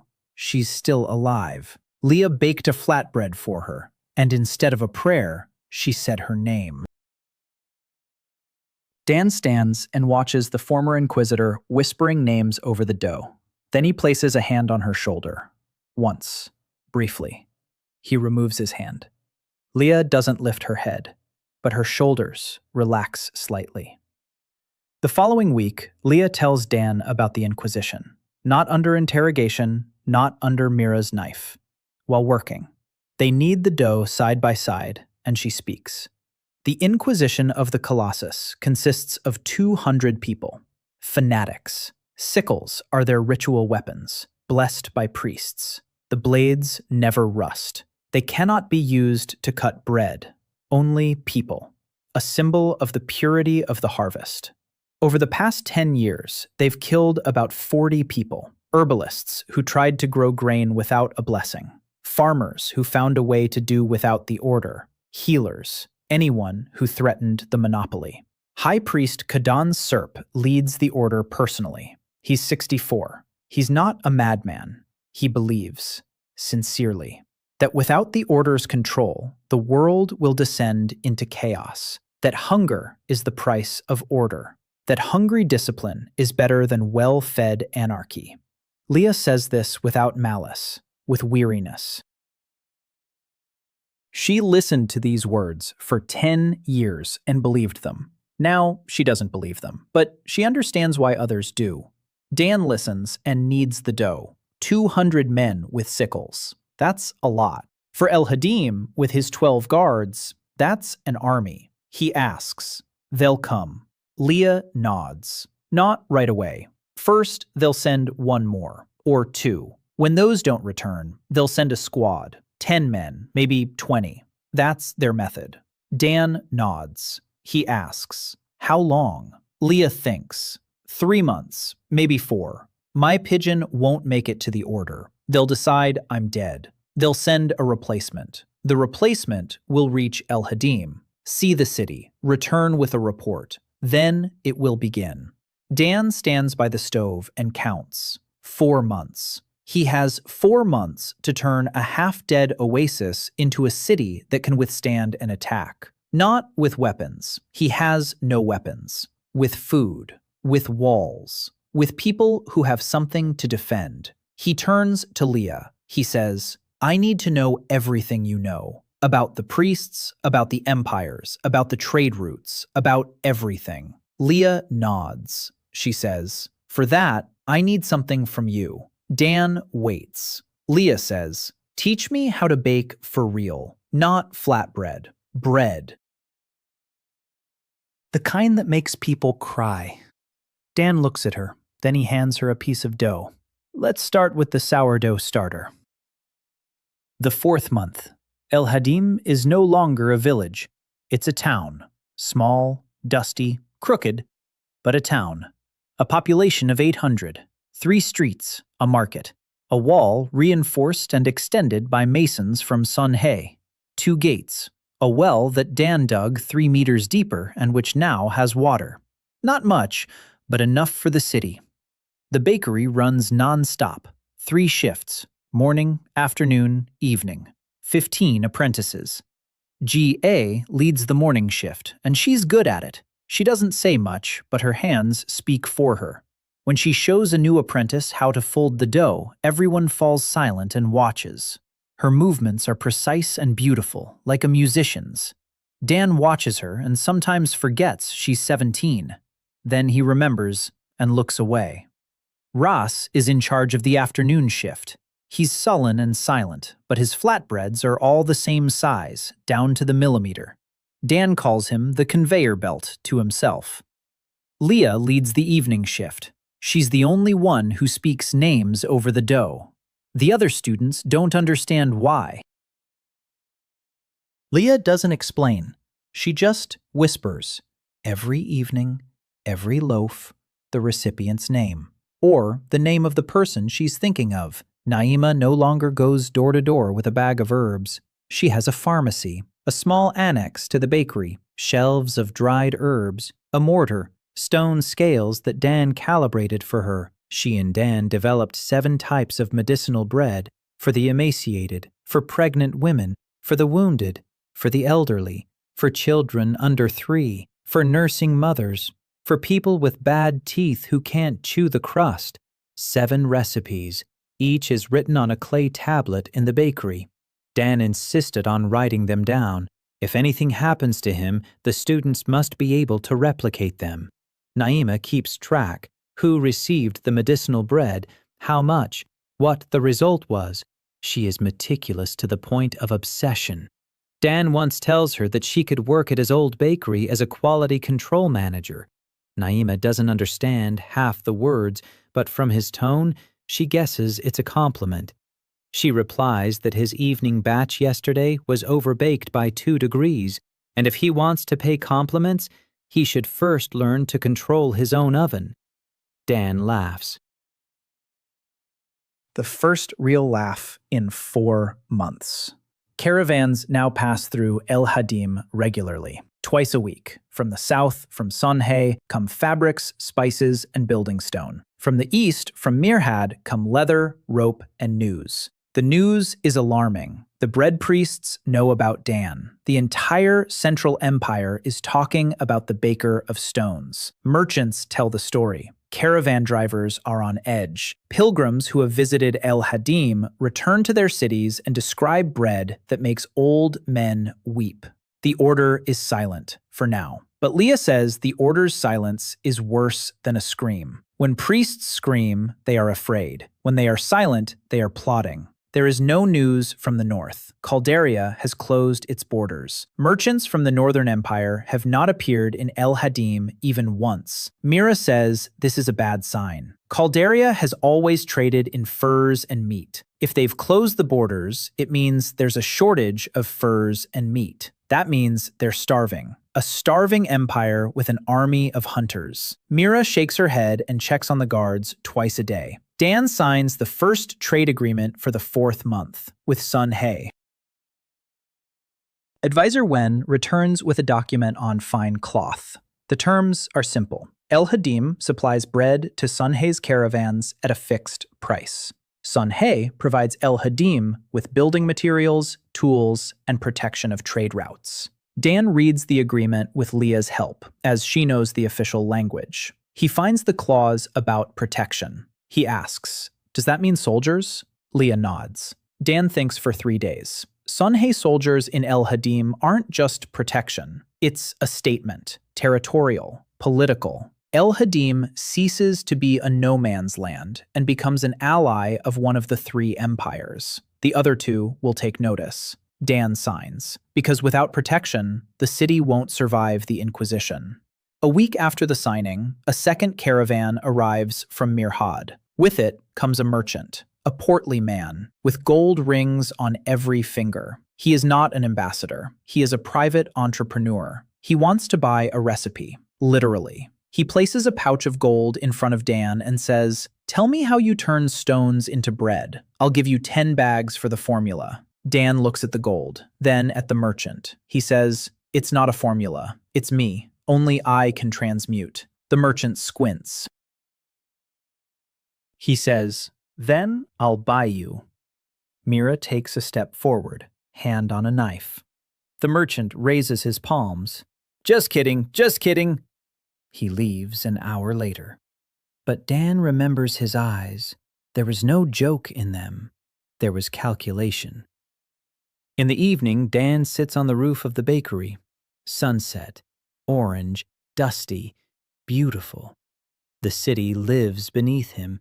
Smoke from the ovens, voices in the market, children's laughter in the square. Theo runs among them, small, skinny, but running. His mother stands by the pharmacy and watches. Jia sits on the bakery's doorstep and kneads the dough for the morning batch. She does this every evening, preparing the dough for the morning. Her hands move to a rhythm that Dan recognizes, his rhythm. She's adopted his kneading style. Fold, turn, fold, press. His movements in her hands. Dan watches her from the roof and feels something he can't name. Pride. Yes, but something else. Something he doesn't want to name. Because she's 17 and he's 26, and because she's his student, and because the world around them is too fragile for such things. He looks away. He gazes at the horizon. The sky is dark in the north, not from night, from dust. A large caravan is kicking up that dust, or a large army. Mira climbs onto the roof. She stands next to him. She looks north too. She is silent. Then she speaks. It's not a caravan. Dan nods. He knows. Mira speaks. We might have a week, maybe less. Dan stands up. He climbs down from the roof. He enters the bakery. He takes a stone, the largest one in stock, 5 kilograms of basalt. He places his hands on it and begins to think not of bread. For the first time since waking up in the desert, he thinks about how to use his gift for something other than food. The stone in his hands softens. The voice in his head is silent, but the pink glow on his palms is brighter than ever. A dust cloud in the north has been growing for 2 days. On the 3rd day, Mira's scout returns with a report. It's not the Inquisition. It's Calderia, a hunting expedition. 60 horsemen, heavy bows, leather armor, led by one of the aristocrats. The scout didn't catch his name, but on the banner is the Imperial House's coat of arms, a golden stag on a black field. Mira gathers her guard. 12 men against 60. She doesn't panic. She calculates. Walls, gates, supplies, lines of sight. She has fought before. Not with a sword. Caravanners fight with cunning and patience. Dan stands nearby and listens. Then he speaks. I need a day. Mira looks at him. He explains. 60 horsemen are 60 hungry mouths. They're crossing the desert. At least a week. Supplies are running low, the horses are tired, the people are tired. They didn't come to fight, they came to take him, the stone baker. Mira nods, she understands. Dan continues, but you can only take what wants to be taken, and you can make it so that taking becomes unprofitable. Mira squints, she waits. Dan says, feed the enemy and he will cease to be an enemy. Mira shakes her head, naive. Dan says, it's not naive, it's logistics. 60 men in the desert without supplies. They need food every day. They could take the city by force, but then the baker would flee or die and there would be no bread. Or they could get the bread voluntarily, right now, for free, and every day while they're at the walls. And in a week, half of them won't want to leave, and the other half won't want to fight the man who fed them. Mira is silent for a long time. Then she says, what if their commander orders it? Dan replies, then we'll see who the hungry soldiers listen to, their commander or the baker. Dan works all night. He transmutes stones until the voice in his head starts screaming about critical consumption. 60 kilograms of dough, maximum. He's never made more in one go. By morning, he has 90 loaves ready, large ones, 600 grams each, rye sourdough bread with salt, with a slit, with a golden crust. He lays them out on a long table in front of the bakery. The table takes up half the square, 90 loaves in 2 rows. The smell wafts throughout the city. The residents wake up and come out to the square. They see the bread. They see the quantity. They realize it's not for them. Mira posts a guard at the gate. The gates are open, wide, ostentatiously. The expedition appears on the horizon around noon. 60 horsemen, dust, banners. They approach the walls and stop. Nothing happens for a minute. Then 3 break away from the ranks. The commander and 2 escorts. The commander in a leather cloak. A hood covers his face. Tall, thin, a bow on his back. They ride up to the gates. Mira stands in the doorway. Behind her, a table with bread is visible. The commander dismounts. He takes off his hood, and Dan blinks. It's not him. It's her. A young woman, 21, maybe 22 years old, tall, light hair pulled back into a short ponytail, gray eyes, a tanned face, weathered, beautiful, with a harsh northern beauty. She looks at Mira, at the guard, at the gate, at the table with bread behind them. Then at Dan. He's standing by the table, wearing an apron with flour on his hands. She speaks the local language with a heavy northern accent. I am Captain Kalen Wild Calder, Calderia Expeditionary Corps. I need a baker. Dan takes a step forward, takes a loaf from the table, breaks it in half, hands her a half. He says, "Eat first." Kalen looks at the bread, at his hands, at the bread. She doesn't take it. Her escorts tense up, hands on their weapons. Mira tenses, her hand on her knife. 10 seconds of silence. Then Kalen reaches out and takes the bread. She takes a bite, chews. Her face doesn't change. Nothing, no reaction. She chews like a soldier, mechanically, swallows, and only then, for a single second, her eyes close. A single second. Dan notices. No one else does. She opens her eyes and speaks evenly.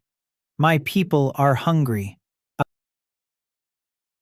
Dan nods toward the table. Kalen turns to her men. She raises her hand. 60 horsemen dismount. They enter the gate, one by one, quietly. Each takes a loaf from the table. They eat in silence. Some eat standing up. Some sit on the ground. One young soldier takes a bite and stops. He looks at the bread in his hand. Then he eats so fast he chokes. He coughs. He keeps eating. 90 loaves are gone in 20 minutes. 60 horsemen sit in El Hadim and look at the bakery, full, for the first time in a week or maybe a month. Kalen stands next to Dan. She has finished her half, in silence. Then she speaks. My father sent me to fetch you. Dan nods. Kalen continues. He wants to lock you in the castle cellar and make you bake for the army. Dan nods again. Kalen is silent. Then she speaks more quietly. I'm not going to do that. Dan looks at her. She isn't looking at him. She's looking at the square, at the soldiers eating, at the children who have run up to the soldiers and are examining their bows, at Theo, who is holding out a piece of flatbread to one of the soldiers, his own, her morning bread. The soldier takes it. Kalen watches this and her jaw clenches.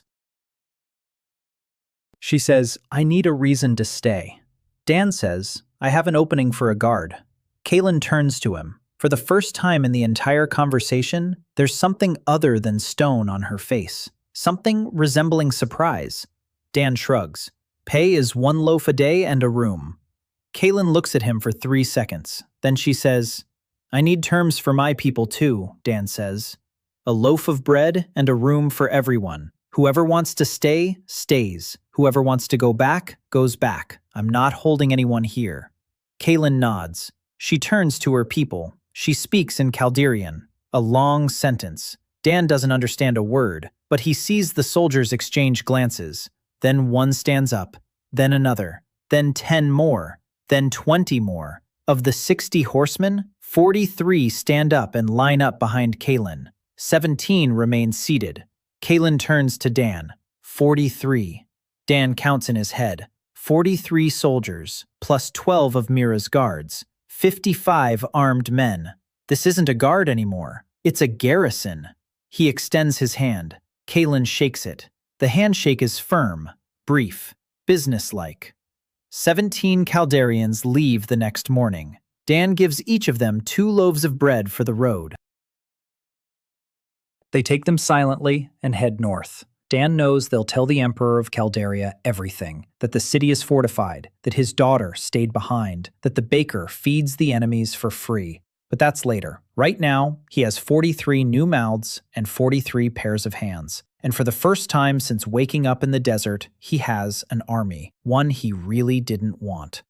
Kaylin Verd-Calder has been living in El Hadim incognito for 2 weeks. No one but Dan and Mira knows she's a princess. To the city, she's the captain of the guard. The new one, the northern one, with a thick accent and a bow she never lets go of. She works, for real, building watchtowers on the walls, organizing patrols. She teaches Mira's guards how to shoot. Mira watches her the first week like a cat watching a stranger's cat on her own turf. Then she acknowledges her, silently, with a nod. Kaylin nods back. They don't speak to each other any more than necessary, but Mira stops sleeping with a knife when Kaylin is on watch. That is the highest form of trust from Mira. Dan notices Kaylin at the bakery on the 3rd day. She walks in the evening when the line has already dispersed. She stands at the counter. She looks at the remaining loaves. Dan asks, "Which one do you want?" Kaylin is silent. Then she says, "Do you have any with caraway?" Dan blinks. Caraway. He doesn't have caraway.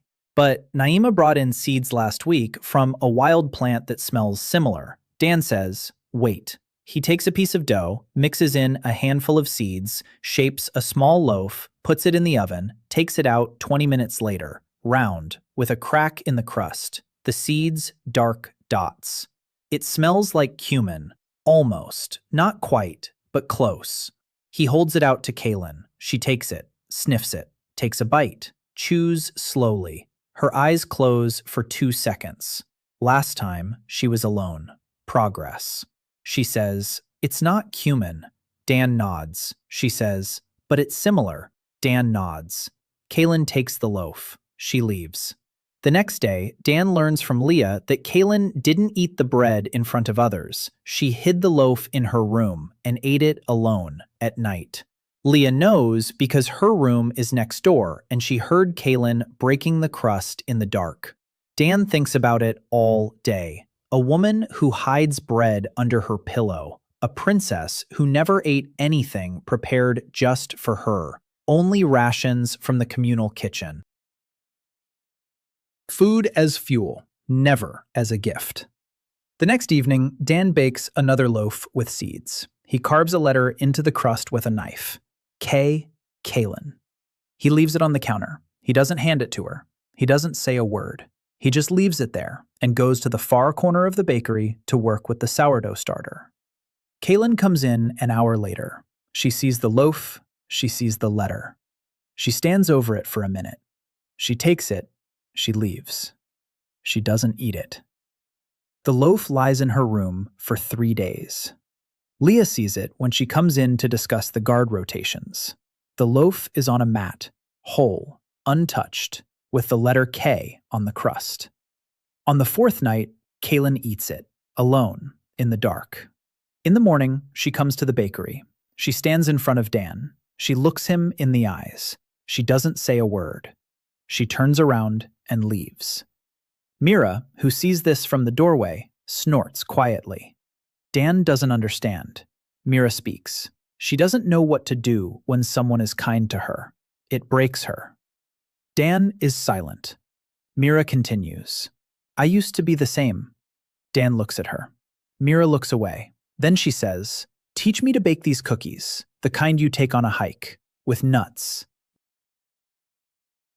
"So I'll always have something for people I meet along the way." Dan nods. They spend the evening by the stove. Dan demonstrates. Dense dough, minimal water, maximum calories. Nut crumbs made from transmutated minerals with a high magnesium content. Nima suggested the rock type. The biscuits are hard, dry. They keep for a week without losing quality. The perfect hiking ration. Mira kneads the dough. Her hands are rough and strong. She works in silence, intently. She shapes the biscuits. Even, flat, round. She puts them in the oven, takes them out, picks one up, breaks it in half, gives half to Dan. They eat sitting on the bakery floor, shoulder to shoulder, in silence. The crackers are hard and crunch between their teeth. They taste like a promise. Mira speaks without looking at him. "I haven't slept without nightmares for 10 years. Dan waits. Mira speaks. "I dreamed of a caravan, 20 people, their faces, every night. I'd wake up and the first thing I felt was hunger. Not mine, theirs." She falls silent. Then she speaks. "Yesterday I dreamed of dough, just dough. I was kneading it, and it was warm, and I woke up, and for the first time, there was no hunger. Dan says nothing. He sits next to her and eats a cracker. Mira sits next to him and eats a cracker. That's enough. In the 5th week of Kaylin's stay, what Dan had been waiting for and fearing happens. The second assassination attempt. Not on him, on Kaylin. 2 of her own soldiers, at night, in her room. Knives. Quiet, fast. Kaylin is faster. She sleeps with a bow within reach and a knife under her pillow. She strikes the first one in the throat with her elbow. She kicks the second one in the knee and pins him against the wall. The noise wakes the whole city. Mira is the first to arrive. Kaylin stands over the 2 bound soldiers, blood on her knuckles, her blood. She cut her hand on someone else's knife. Dan is the second to arrive. He sees the blood. He bandages it. Kaylin doesn't thank him. She doesn't look at him. She looks at the 2 traitors. They confess quickly. The Emperor of Calderia sent a squad with a double order to bring back the baker. If the daughter refuses, to eliminate her as a deserter. Kaylin listens in silence. Her face is stony. When they finish, she turns to Mira and says one word: exile. Mira nods. The 2 are sent out of El Hadim at dawn, unarmed,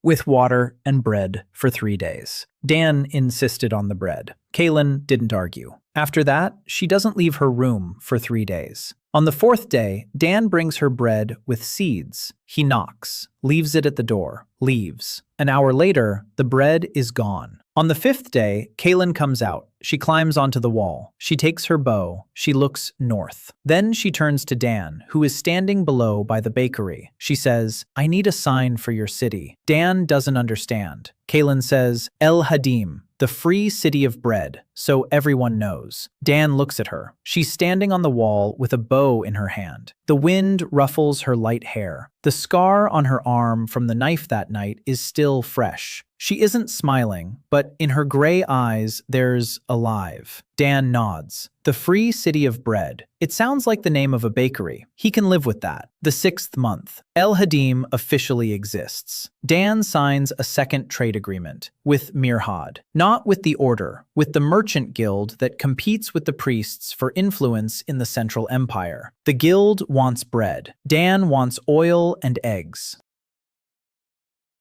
The first caravan from Mirhad brings 20 liters of vegetable oil and a basket of eggs lined with straw. Dan stands over the basket and looks at the eggs. Whole, fresh. He takes one, holds it to his ear, shakes it. Fresh.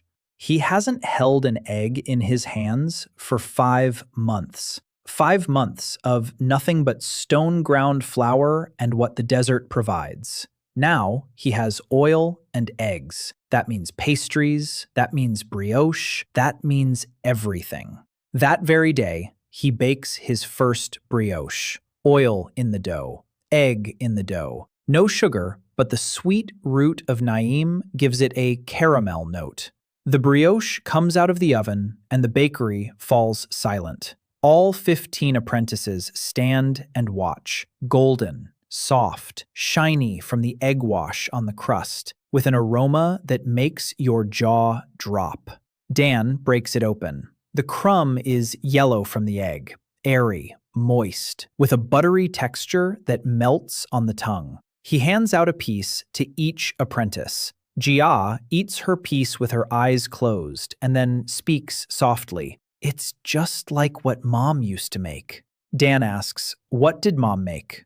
Jia says, "Hodok, Korean honey-filled pastries. Mom made them for the holidays, every year, until they took all the grain." Dan freezes. Haddock. He knows the recipe by heart. Rice flour, yeast dough, a filling of brown sugar and cinnamon, fried in oil. He has rice dough. He has oil. He has sweet root instead of sugar. There's no cinnamon, but Naima has the fragrant bark of a similar tree. He can make haddock. He takes a piece of limestone, turns it into rice dough, adds a little oil, a little starter. He lets it rest for an hour. The dough rises, soft, sticky. He pinches off a piece, rolls it out in his palms, places a filling of grated sweet root and ground bark in the center, seals it up, round, smooth. He tosses it into a pan with oil. A blacksmith from the Sun He caravan forged the pan for him. The dough sizzles. The oil bubbles. 2 minutes later, Dan flips it. A golden crust, crispy, bubbly. Another minute. He takes it out, places it on a stone. The haddock lies before him. Round, golden, hot. Sweet filling oozes out of it. He hands it to Jia. She takes it with both hands, takes a bite, chews, and she starts to cry, quietly, silently. Tears stream down her cheeks and fall onto the hands holding the bun. She chews and cries, chews and cries. Then she says through her tears, just like this.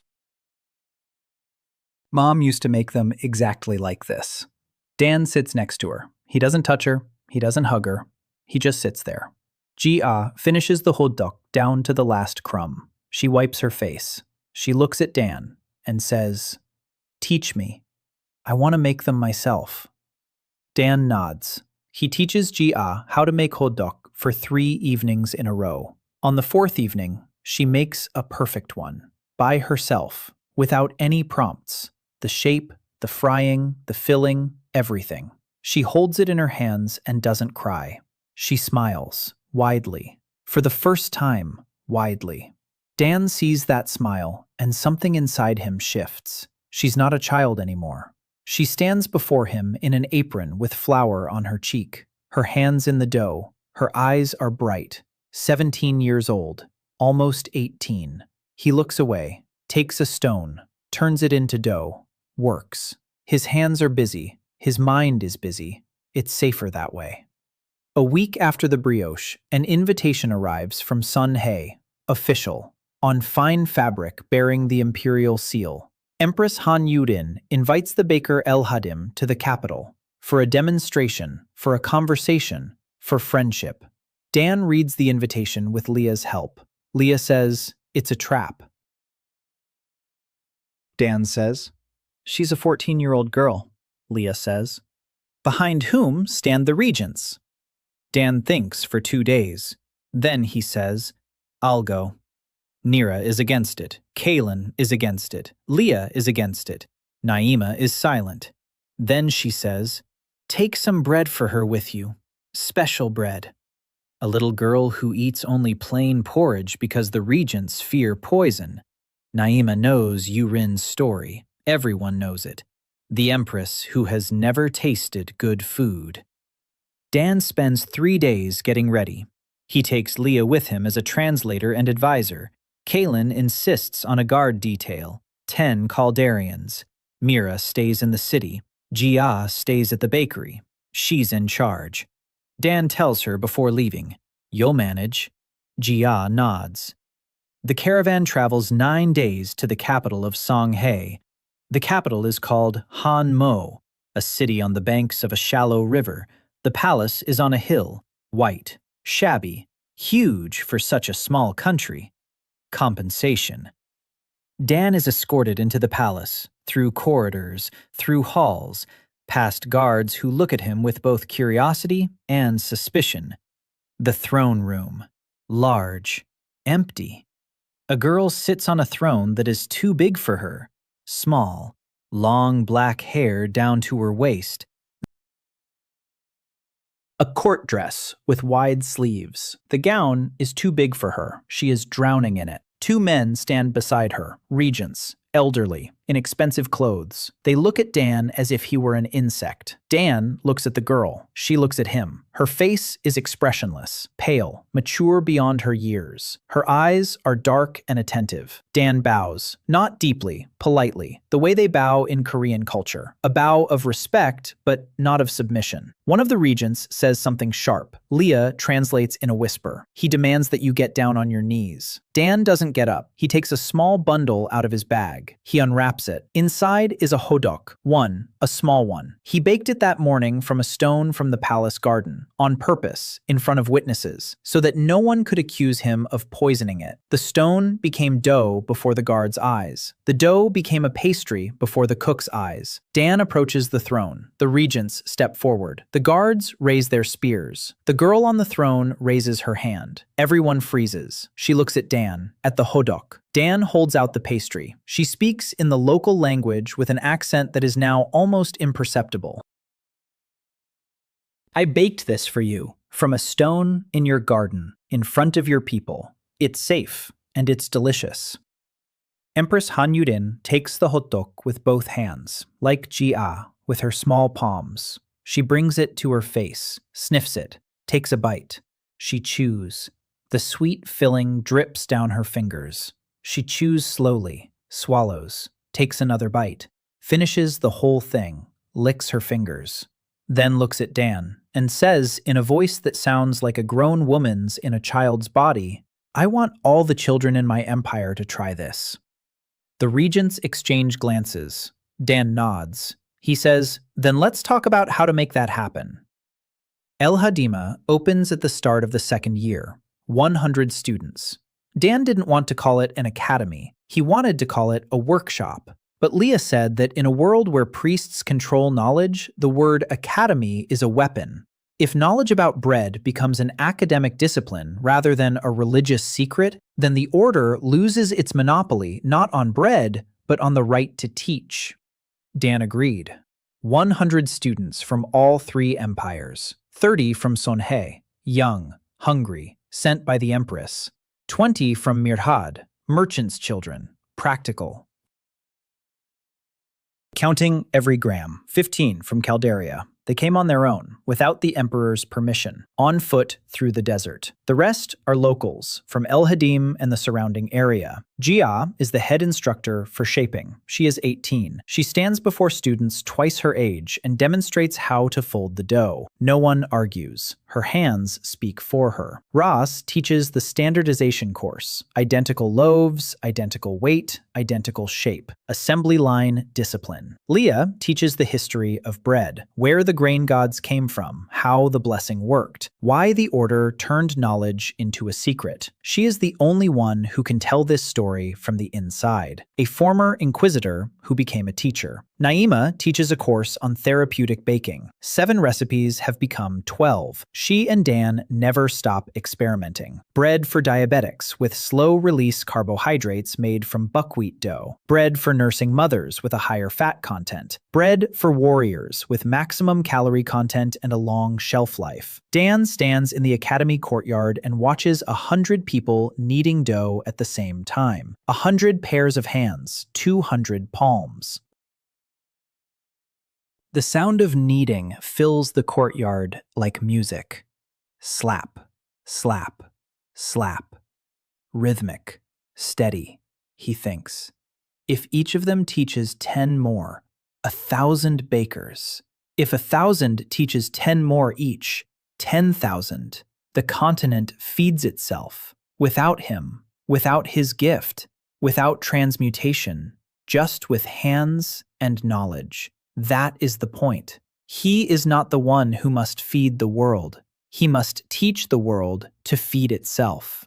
The first mobile bakery caravan leaves El Hadim in the middle of the second year. 10 students, a wagon with an oven on wheels, a supply of stones for transmutation, sourdough in a clay pot wrapped in cloth. They travel through the villages. They stop. They bake. They hand out the bread. They teach. They move on. Dan doesn't go with them. He lets them go. It's harder than he thought. He stands at the gate and watches the caravan head south. Jia stands beside him. She speaks. They'll manage. Dan nods. Jia speaks. You taught them well. Dan is silent. Then he says, I taught them how to bake. You taught them how to feel the dough. Those are different things. Jia doesn't answer. But Dan sees the color rising up her neck to her cheeks. He turns away. He looks at the horizon. The second year. The voice in his head grows louder, not intrusive, not frightening, but distinct. Before, Dan heard individual words in an unfamiliar language. Now he hears phrases, and he understands them without translation. The words enter his mind, and the meaning unfolds on its own, like dough rising in the warmth. He knows the word for grain, the word for earth, the word for rain. It is an ancient language, the language of the grain gods. Dan didn't learn it, he remembers it. One night, he has a dream. He is standing in a field, golden, wheat, stretching to the horizon. The wind bends the ears of grain. The sun is warm, not white and harsh like in the desert, yellow and kind. 6 people are nearby. He cannot see their faces, but he knows them. He knows them just as well as he knows the bread recipe, from the inside. The 6 turn toward him, and he sees that one of them has his face, his own, but older, tired, sad. The figure with his face raises a hand. The palm glows pink and says one word, "Forgive me." Dan wakes up with a scream. Mira bursts into the bakery with a knife. Kaylin a second later with a bow. Naima a minute later with Theo in her arms. Dan is sitting on a mat, drenched in sweat, shivering. He says, "A dream. Just a dream." Mira puts away the knife. Kaylin puts away the bow. Naima sets Theo down on the floor and sits next to Dan. She touches his forehead. It's hot. She says, "You're working too much." Dan shakes his head. It's not fatigue, it's something else. He doesn't tell them what. But Leah, standing in the doorway, looks at him with an expression he's seen before. She knows, or suspects. A rift in the order of the bread priests is beginning quietly. The young priests, those under 30, those who grew up in hunger rather than the abundance of the past. They hear about Dan, about bread made from stones, about the academy, and they start asking questions. Why a monopoly when you can teach? Why keep secrets when you can share? Why use sickles when you can bake? High Priest Kadan Serp sees the crack. He preaches, he threatens, he punishes. 12 young priests are defrocked for heresy. They leave the order. They go to El Hadim. Leah meets them at the gate. She knows 3 of them personally. She hugs them. For the first time ever, Dan sees Leah hug another person. The 12 former priests become students. They already know more about the grain than most. They know the blessings, the rituals, the ancient texts. Dan teaches them what they don't know: temperature, hydration, time, science. They teach Dan what he doesn't know, what words the grain gods spoke over the first harvest, what the blessing sounded like. And one of those words, just one, Dan learns it. He heard it in a dream. It was the word the figure with his face uttered before saying, "I'm sorry," a name. Sugar. Not sugar as in sweet, sugar as a name. The last grain god. Dan stands in the academy courtyard. The sun is setting. 100 students have finished their day's work and are heading home. 12 former priests sit in a circle discussing ancient texts with Leah. Mira checks on the guards. Kaylin is on the wall. Naima is closing the apothecary. Gia is washing her hands at the well. Theo is running around the square. Dan stands and looks at his palms. A pink glow smolders beneath his skin, even when he isn't transmuting. It grows brighter with each passing month. A voice in his head calls his name. Not Dan, another, an ancient one. Sugar. He clenches his fists. The glow fades. He turns toward the bakery and steps inside. He takes a stone, turns it into dough, kneads it. He is Dan Hahn. He is a baker. Everything else can wait. Dan goes to the dry sea, alone. Mira says no. Kaylin says no. Naima says no. Gia is silent and looks at him with eyes that say it all. Leah is the only one who speaks.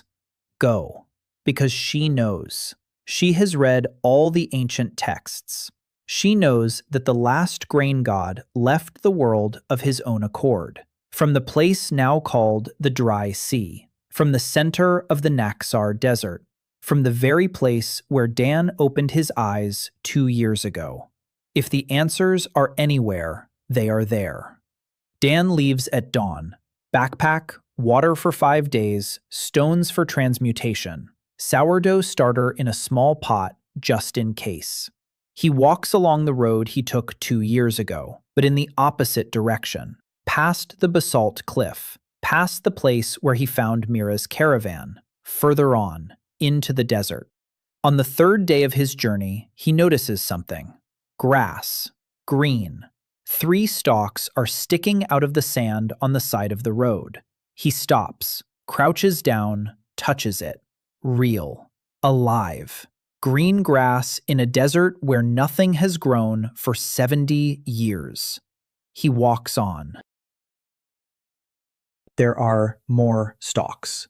An hour later, he sees a bush, small, with tiny leaves, alive. 2 hours later, another one, and another. Greenery is pushing up through the sand along his path. Not along the road, along his path, where he walked 2 years ago, dying and hungry, eating raw dough made from stones. On the 4th day, he reaches the place. He knows this is it because the voice in his head falls silent. Complete silence. For the first time in 2 years, not a sound inside his skull. Dan stands and looks. 2 years ago, there was bare sand here. Now there is an oasis. A small one. Grass up to his ankles. 3 trees. Young, slender, with green leaves. A water source. A real one. Clear, gushing from beneath a rock. In the center of the oasis is a flat stone slab. Old, weathered, symbols on it, almost completely worn away. But Dan sees one, an ear of wheat, and beneath it, a name, in an ancient language. Sugar. Dan sits down on the slab. He places his palms on the stone. A pink glow flares brightly, brighter than ever, and he remembers. Not as a person remembers a book they've read, as a body remembers movement, as a baker's hands remember dough. He was here long ago, not Dan. Another. With a different name and a different face, but with the same hands. He stood on this slab 70 years ago. He was the 7th grain god. He blessed the wheat. For 1,000 years, he fed this world. For 1,000 years, his hands glowed pink, and the grain grew at his word. And he grew tired, not of the work, of being made a god. Because people didn't learn for themselves, because every ear of grain depended on his palms. He wanted people to learn on their own, without him, so he left. All 7 of them left, but Soccer was the only one who wanted to return, someday. He left the door open. He was reborn on Earth as an ordinary man. He lived for 26 years. He loved his work. He loved bread with a quiet, stubborn love. And when the world he had left began to die, the door opened. He returned, not as a god, as a baker, with knowledge that could not be obtained in this world, with a science of food that this world had not yet invented, and with a gift that is not magic but a tool, a stone in the dough. Because God does not create from nothing. God transforms what already exists. The system is not an interface. It is his own memory, divine, ancient. Gradually returning. The voice in his head is his voice. The voice with which he spoke for 1,000 years. The voice with which he blessed the grain. Dan sits on the stove and cries for a long time. Tears fall on the stone, and the stone absorbs them. The grass around him grows a little taller. The trees grow a little greener. The spring flows a little stronger. He is not crying out of grief, not out of joy. He is crying because now he knows, and knowledge is a heavy burden. He could become a god again. He could raise his hands and bless the earth. He could bring back the rain. He can bring back the harvest. He can feed the entire continent with a single word. But then people will stop learning again. They will depend on him again. And in 1,000 years, it will all happen again. Or he can remain a baker, Dan, a man with hands that know how to make bread, and teach, and let his students go, and believe that they will manage without him. He sits by the stove until sunset. Then he stands up. He takes a stone, turns it into dough, bakes a flatbread on the hot sand, eats. The bread is good as always. The bread obeys him. He walks back. 4 days' journey. On the way back, the grass grows thicker. The bushes turn into thickets. He sees a bird, the first living bird in the desert. It sits on a branch of a young tree and sings. Dan listens and walks on.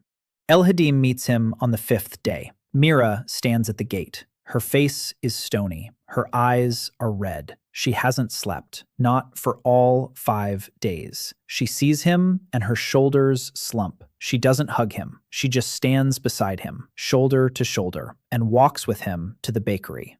Kaylin is on the wall. She looks down at him. She isn't smiling, but she takes the arrow off the bowstring. She'd kept the bow drawn in case he didn't return alone. Naima is at the apothecary. Theo runs to Dan and wraps his arms around his leg. Dan lifts the boy into his arms. Theo is heavy. He's gained weight. He's healthy. Naima looks at them and says, "Dinner's getting cold." Gia is in the bakery, standing by the oven, wearing an apron, with flour on her hands. She's worked every shift for 5 days, all by herself, without him. Dan walks in and sees a row of loaves on the counter, even, beautiful, with slashes in the shape of an ear of wheat. His slashes, his style, in her hands. She turns and looks at him. He looks at her, at the loaves, at the oven. He says, "You did it." Gia nods. She speaks softly. "I'm your student.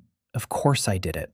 Leah is in her annex. She's sitting at the table, dough in front of her. She whispers a name over it, the name of a stranger who will come tomorrow for bread. She doesn't know him, but she's baking for him, because Dan taught her that bread is a letter, even to a stranger.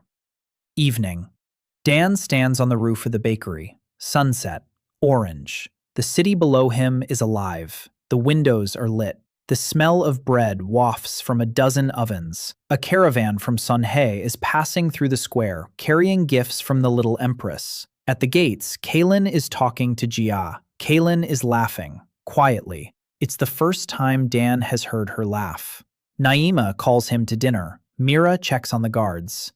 Leah whispers names over the dough. Dan raises his hand and looks at his palm. A pink glow smolders beneath his skin, warm, calm. And for the first time, the system speaks to him in his own voice. Not the flat voice of an answering machine. His voice, the one he uses to talk to his students, to Mira, to Gia. To the little boy who brought a rusty nail, the voice speaks. "Welcome back, Baker." Dan looks at the horizon. There, in the west, a cloud hangs over the desert, dark, heavy, the first in 70 years. Rainy. Dan smiles. Quietly, just the corners of his lips. And he answers aloud, "I'm not a baker. I'm Dan. I bake bread." They're different things. He stands on the roof and watches the cloud grow. The wind shifts. The air smells different, of moisture, of earth, of something alive. The first drop falls onto his palm, warm, heavy, real. Then a second, a third, and the rain begins. Over El-Hadim, over the desert, over a world that was dead 2 years ago. People come out into the streets. They stand in the rain. They lift their faces to the sky. Children run through puddles that aren't there yet, but will be soon. Mira stands in the square, and the rain runs down her face, and she doesn't wipe it away. Kaylin, on the wall, lowers her bow and holds out her palm. Naima holds Theo in her arms, and the boy catches the drops in his mouth and laughs. Gia comes out of the bakery. The flour on her hands gets wet, and she looks at her palms in surprise, as if seeing them for the first time. Leah stands in the doorway of the annex and cries. Quietly. Silently. Just like that first night over the bread, but for a different reason. Dan stands on the roof. The rain is pouring. His shirt is soaked. His hair is plastered to his forehead. He looks down at the sand in the square. Where the raindrops fall, something is happening. The sand darkens, it swells, and a green stem stretches out of it. Thin, frail. One. Then a second. A third. Green is sprouting through the wet sand of El Hadim. Dan drops to his knees. He touches the stalk. Grass. Alive. In the square of the dead oasis, in the middle of the scorched continent, grass is growing under the first rain in 70 years. Dan sits on the roof in the rain. His palms glow pink. The voice is silent, because there is nothing left to say. The baker has returned home.